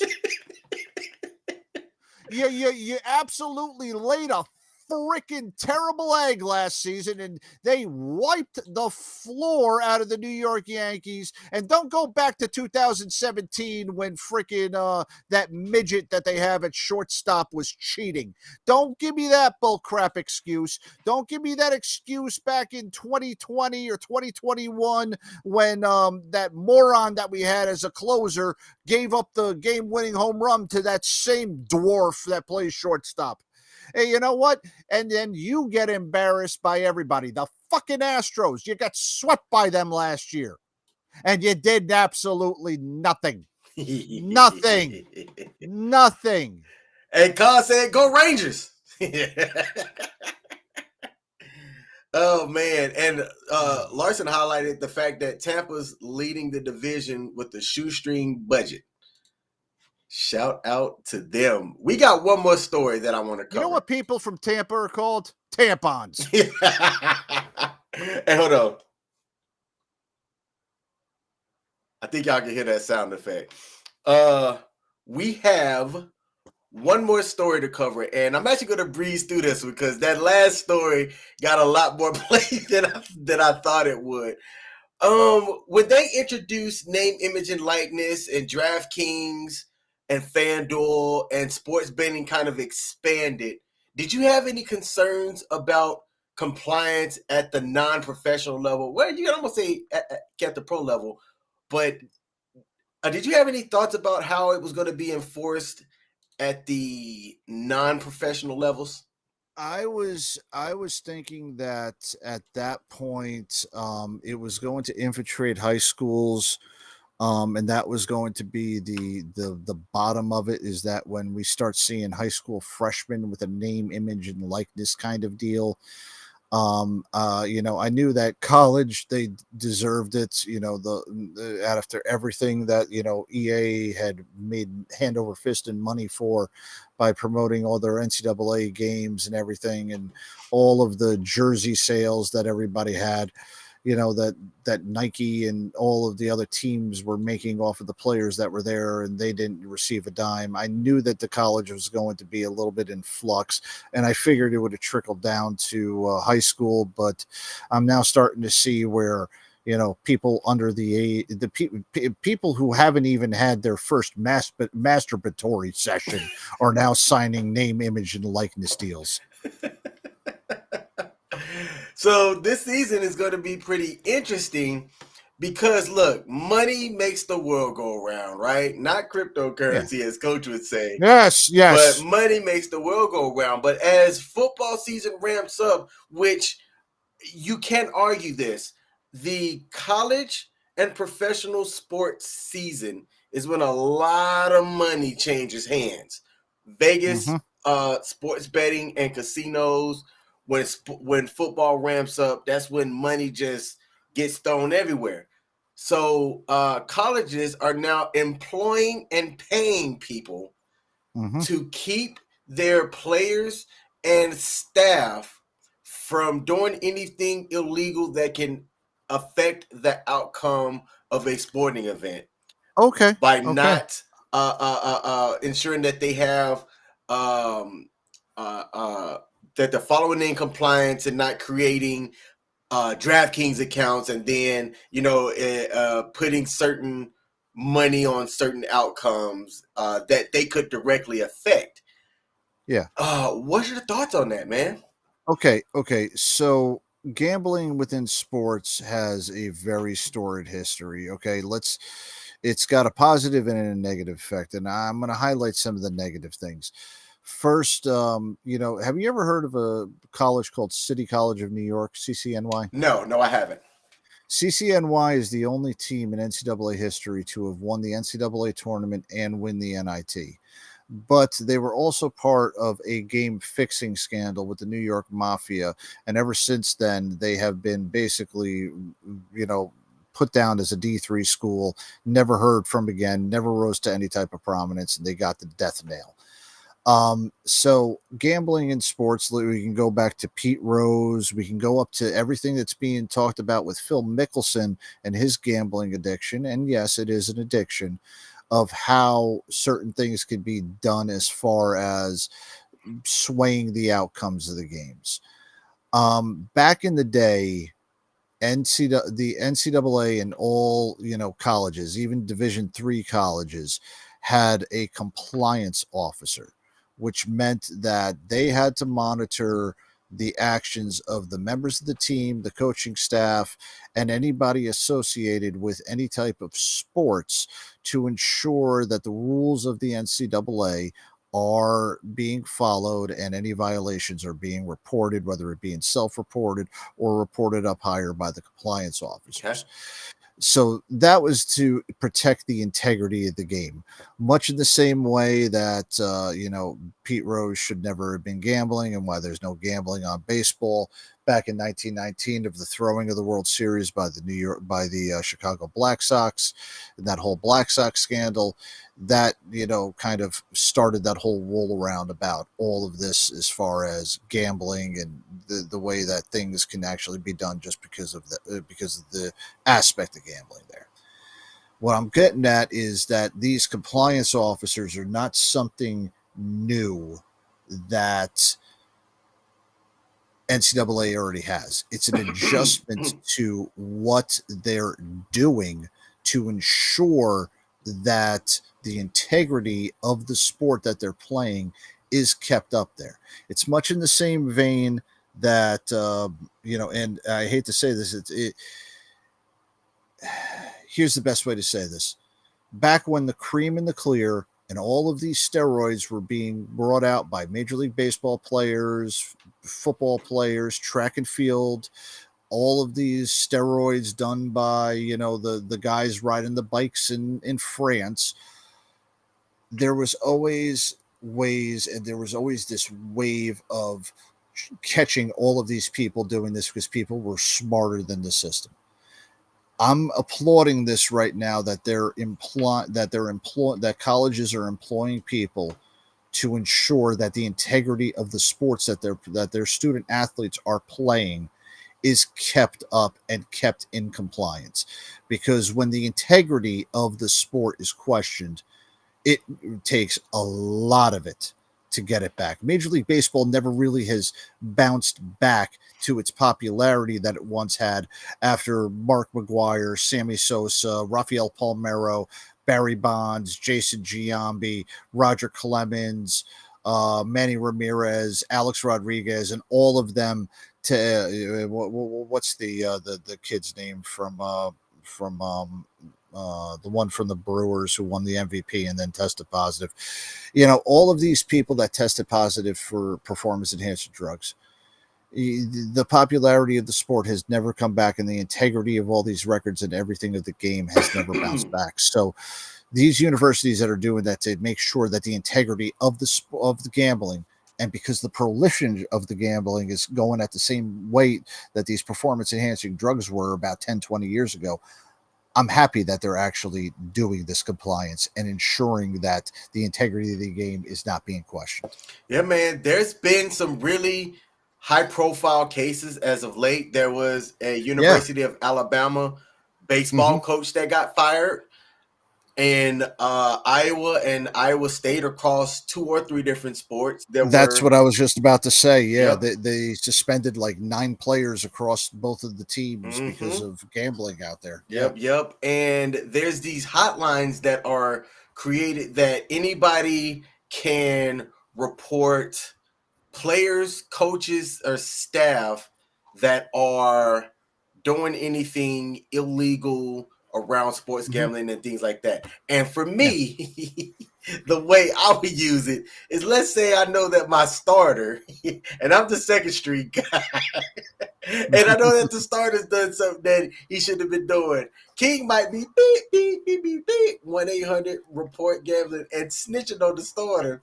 So that come start of the season, hey, we might be trash because of me, but at least I got my shine on and I was named the starter. Hey, you know what? I would be doing that. If I were you, I would wait until the week of the Alabama Auburn game on that Monday. Start calling the compliance office and say, "Hey, by the way, the quarterback from Auburn has just placed a $25,000 bet with me, stating that the Auburn Tigers are going to lose the game, and they're going to lose without covering the spread." Oh yeah, completely, man. Completely. You want your team to win? Call that compliance officer. Completely. Rat them out, man. Rat out every single fan, and that's what I would do, buddy. Hey, I'm actually going to star what David said because it's something that I want to close the show with. But yes, hey, absolutely. So in Iowa, there was about, I want to say 100 people. So that's coaches, staff, athletes across 5 sports were suspected of sports wagering in violation of NCAA rules. And that was just one school. And that news broke this past Monday. And then Iowa State separately had made some announcements acknowledging that 15 of its athletes across 3 sports were suspected of violating gambling rules. And look, it's eerily similar, right? And I'm just going to say this. Hold on. I'm gonna take this off the screen for a second. I'm just gonna say this. Do you remember what happened to Calvin Ridley last year? Or maybe it was 2 years ago. I think it was last year. Okay, refresh my. The name sounds familiar. You got to refresh. Okay, my so memory Calvin on that. Ridley. Hey, look, this is allegedly. All right, so Calvin Ridley's lawyers. I know y'all watch the Sports Bar here at WTF Nation Radio. Don't come from my throat. Allegedly, right? Towards the beginning of the season, Calvin Ridley was looking to have a phenomenal. I want to say his second year, first or second year with the Atlanta Falcons, young wide receiver, looking at coming up, doing the damn things. Next thing you know, he's off the team, right? Or not, he was on the team, but not a part of the roster.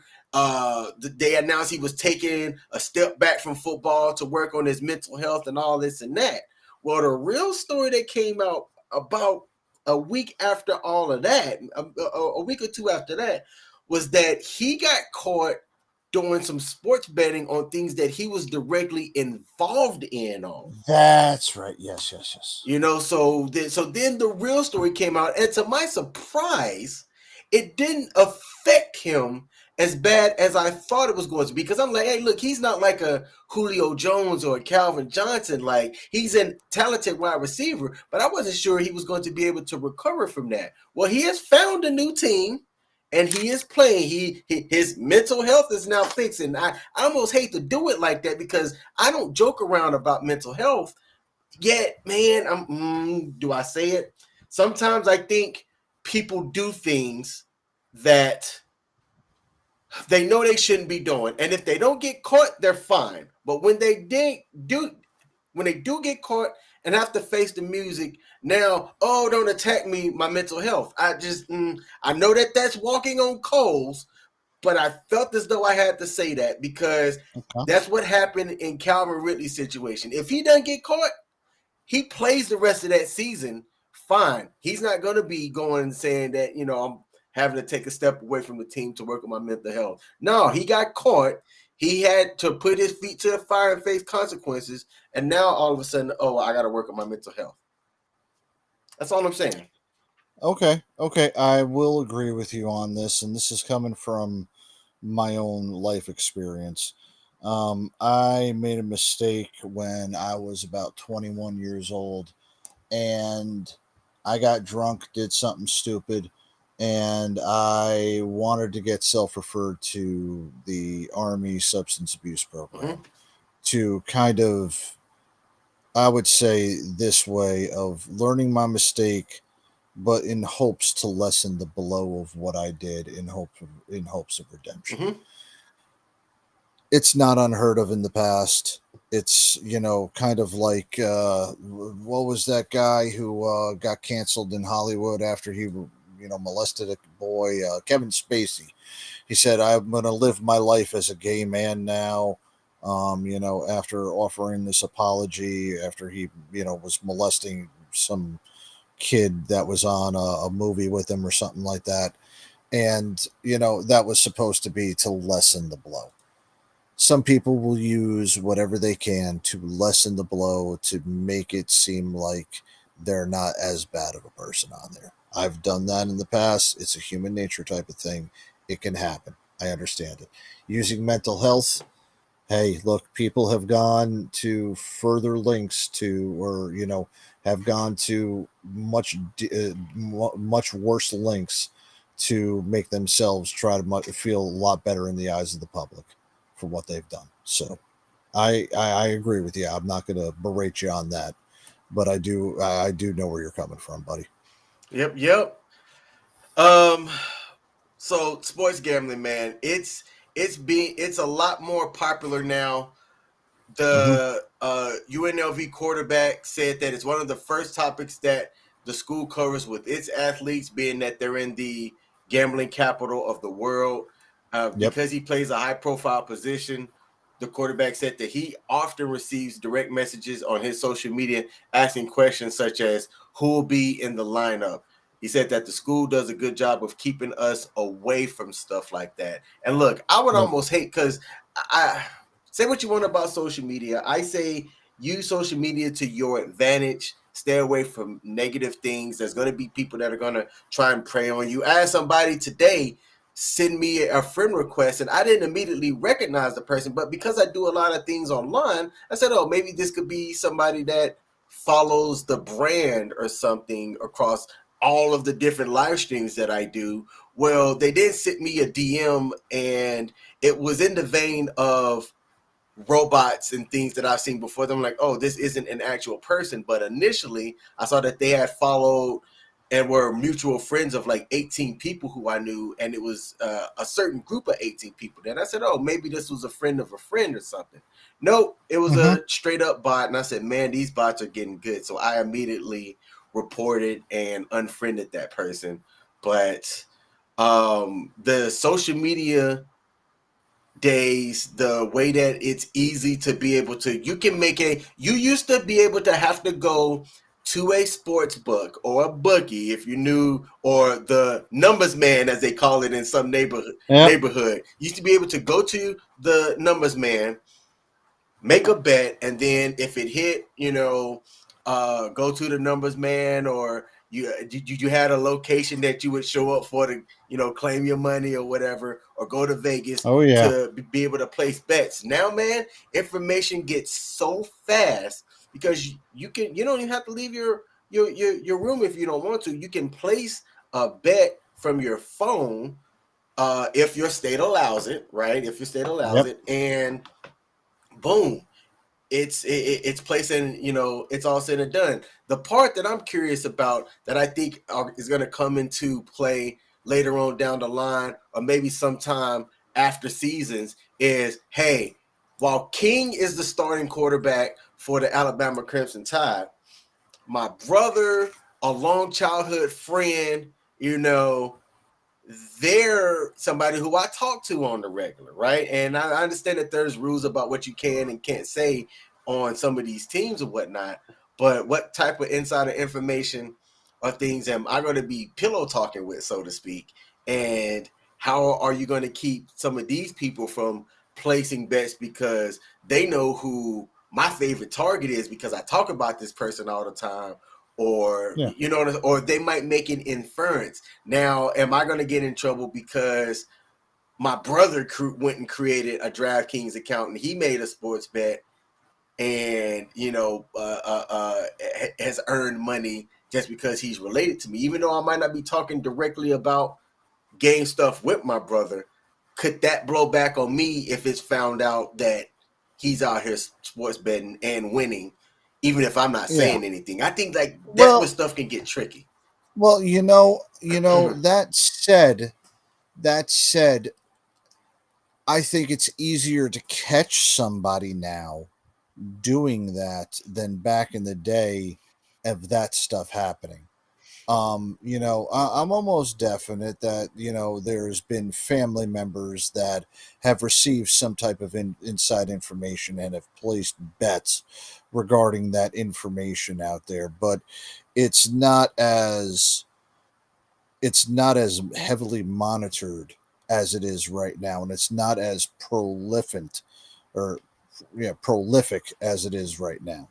So maybe in a way it's kind of doing something that deep down was undercover and was kind of a hush hush type of thing, where the brother of a head coach or the brother of a baseball player or a football player knew that something was happening just in a conversation with their superstar brother and put a bet down for something else and had that happen. Now we're just going to find out a lot about it a little bit more, because throughout the interwebs and the monitoring of these things to make sure the game is being is still on the up and up, you're going to see something like that out there. It was something that was dark that nobody ever talked about. Now it's going to end up coming to the light. Yep. All right. Yep. Hey, that's our show. Except I'm gonna do two things here. I'm gonna bring up two chats and I'm gonna play a video. But before I do, All let's see, right. what order do I want to do this in? I think you know what? I'm gonna play the chats first, and then we're gonna close out with the video. So Yeah. one of the chats was asked a while back, and I started and forgot to bring it back up here. But Pete asked if we saw the beef between Dana White and Jake Paul. I did not see the beef, but it's not going to surprise me. Jake Paul and his brother Logan are doing exactly what they need to do to drum up attention and Mhm. media talk between boxing and UFC. I wouldn't be surprised if they had some type of off-air, off-camera conversation of like, "Hey, man, let's do this. You do this on this date. I do this on this date. We drum up a ton of interest and sell a shit ton of tickets for it." The Paul brothers are masters of media, in my opinion, and they Mhm. are going to get rich because they understood, coming from their YouTube days, how to get people talking and how to get money behind the stuff that they're doing. So I don't think that it's real beef. I think that it's manufactured beef. And I'm not even one to really be on conspiracies like that, but that's my 2 cents. Coach, what say you? You know, I say Dana White's always going to have a problem with somebody who's stealing his thunder. That's another way of No, looking no, at no, it. no. Yeah, and that Dana White's job is to promote fights, is to get the attention on what he is promoting, much in the same way Don King was out there. Don King was doing his own promotions. Dana White's doing his own promotions.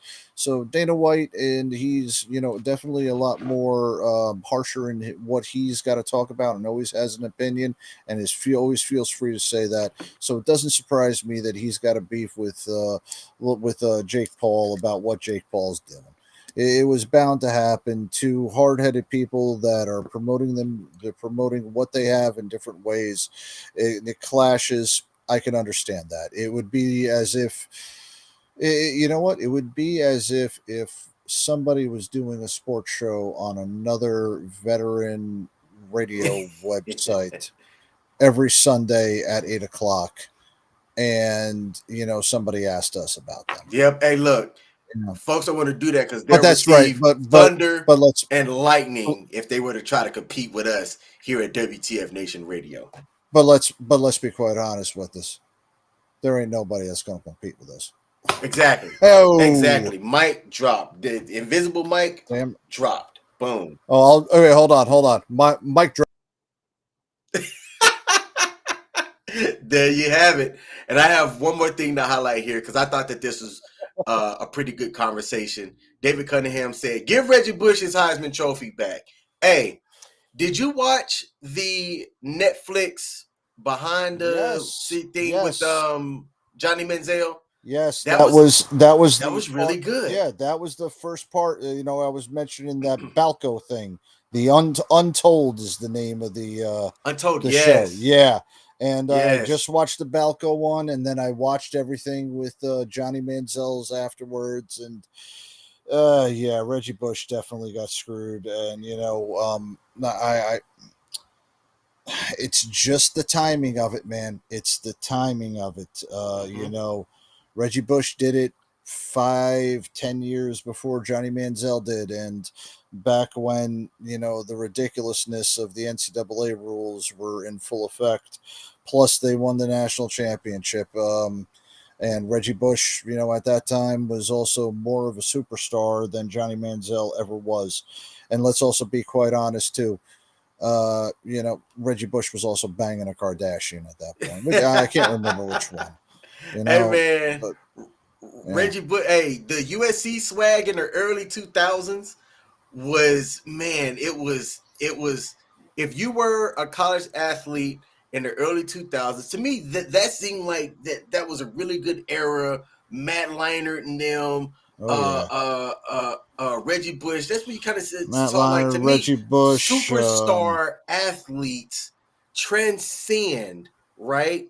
And look, Reggie Bush, you said it, coach. He came before Manziel. But if you ask me, after looking at that Untold Money Manziel, I think Manziel is the reason why the NCAA eventually got to where it is now with this whole name, Name, image, image, and and likeness. likeness thing. I think people I should be thanking Manziel Yeah. for getting the ball kind of. It would I have eventually gone to it, he would but have he done that. He accelerated would it. have done that. I think a lot of it also has to do with if you ever want to talk about somebody, there's a 30 for 30 about the basketball godfather, Sonny Vaccaro.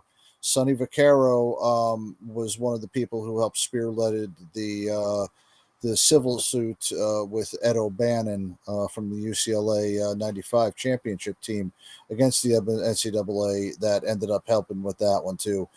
All the signs were pointing into an unsubstantial situation where these student athletes were either getting paid illegally or the colleges were getting paid hand over fist off of their name, image, and likeness. So eventually it would have ended up coming there. There was a lot of factors that did that. Johnny Manziel was one of the factors that did.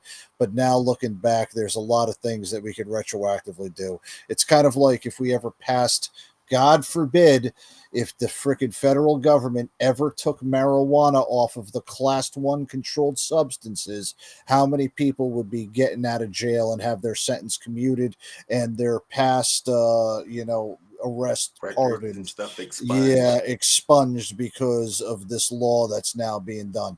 Let's be, here's a perfect one for right here. Whatever happened to all of the homosexuals that were chaptered out of the military for being gay, lesbian, bisexual, whatever. And then after the repeal of the Don't Ask, Don't Tell, that everybody, that regardless of what their sexual orientation, was allowed to serve, how many of them ever got their discharge upgraded? Exactly. Yeah. Exactly. It's a sign of the times. I don't know whether or not Reggie Bush will ever get his Heisman Trophy back, but the USC does have the record for the most Heisman Trophy winners, and they also have the record for the most Heisman Trophies ever given back with 2. There you go. Yeah. You know who the second one is, right? No,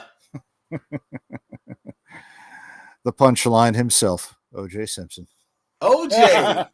Oh yeah, you don't All remember? right. He had to give back. Yeah, he had to give back his Heisman.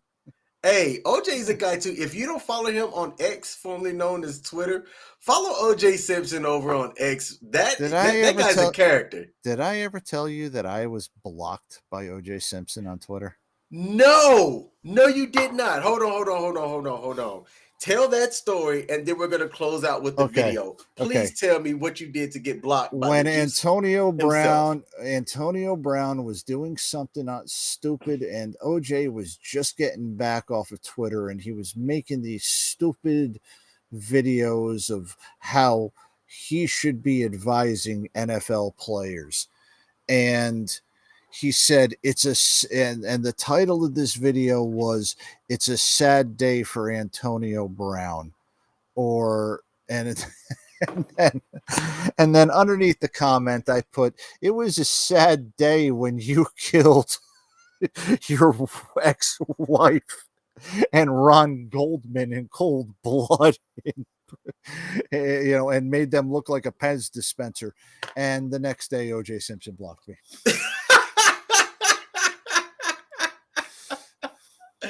Well, okay. I don't know. It's funny because I read a lot of the comments and stuff that said he'd be doing a lot of blocking if he blocked people that wrote him back like that. Well, this was like his second or third video that he made. Okay, so he was real early. Yeah, he was real early in it. So I mean, and I hate to say this, but I got like over 1,000 likes on that tweet.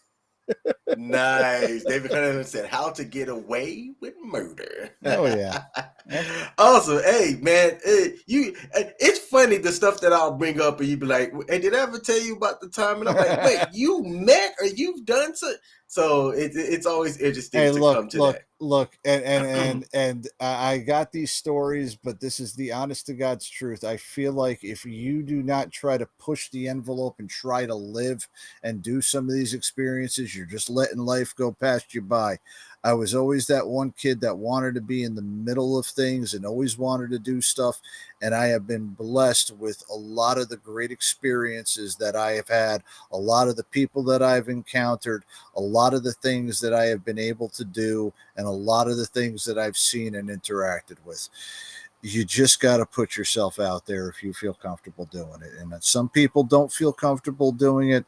Granted, I understand that. But that being said, I will never turn down a chance for an absolute great experience, especially a one-of-a-kind experience.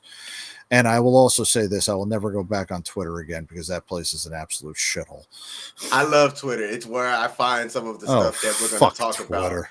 for the sports bar. I swear to God, I hate social media. I wish Facebook never existed. Like, that is about the only thing I really truly want to interact on. All right. Hey, y'all, we're going to close out the show. I have live footage. Of Coach coaching the New York Yankees. Take a look. Oh, Jesus.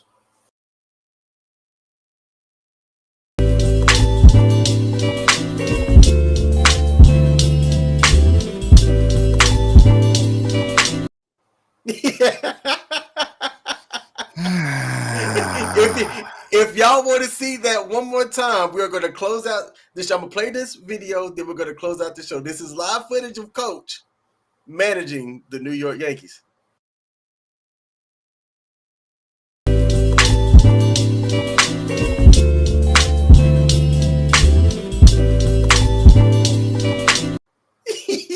It was the hat toss for me, man. Hey, at least those kids can get a hit. All right. Hey, to everybody that was in the live stream commenting, Pete, David, Michelle, there were a couple of new names, Kaz, Mike Larson, Raymond Trueblood, who said have an outstanding week. You have an outstanding week as well. I want to say thank y'all to the people that tuned in live. To those of y'all that are going to catch the replay at some point, want to give a salute to y'all as well. Again, if you have not joined our season-long ESPN Fantasy League, it is going to be over at the Sports Bar USA Facebook page. That's www.facebook.com/The Sports Bar USA. The link to join is going to be over on our Facebook page. I think our media guy will probably get the opportunity to put that on the main WTF Nation Radio page as well. You are going to get the opportunity to play for $50 this upcoming football season, in which myself and Coach will also be two of the team managers in this league, right?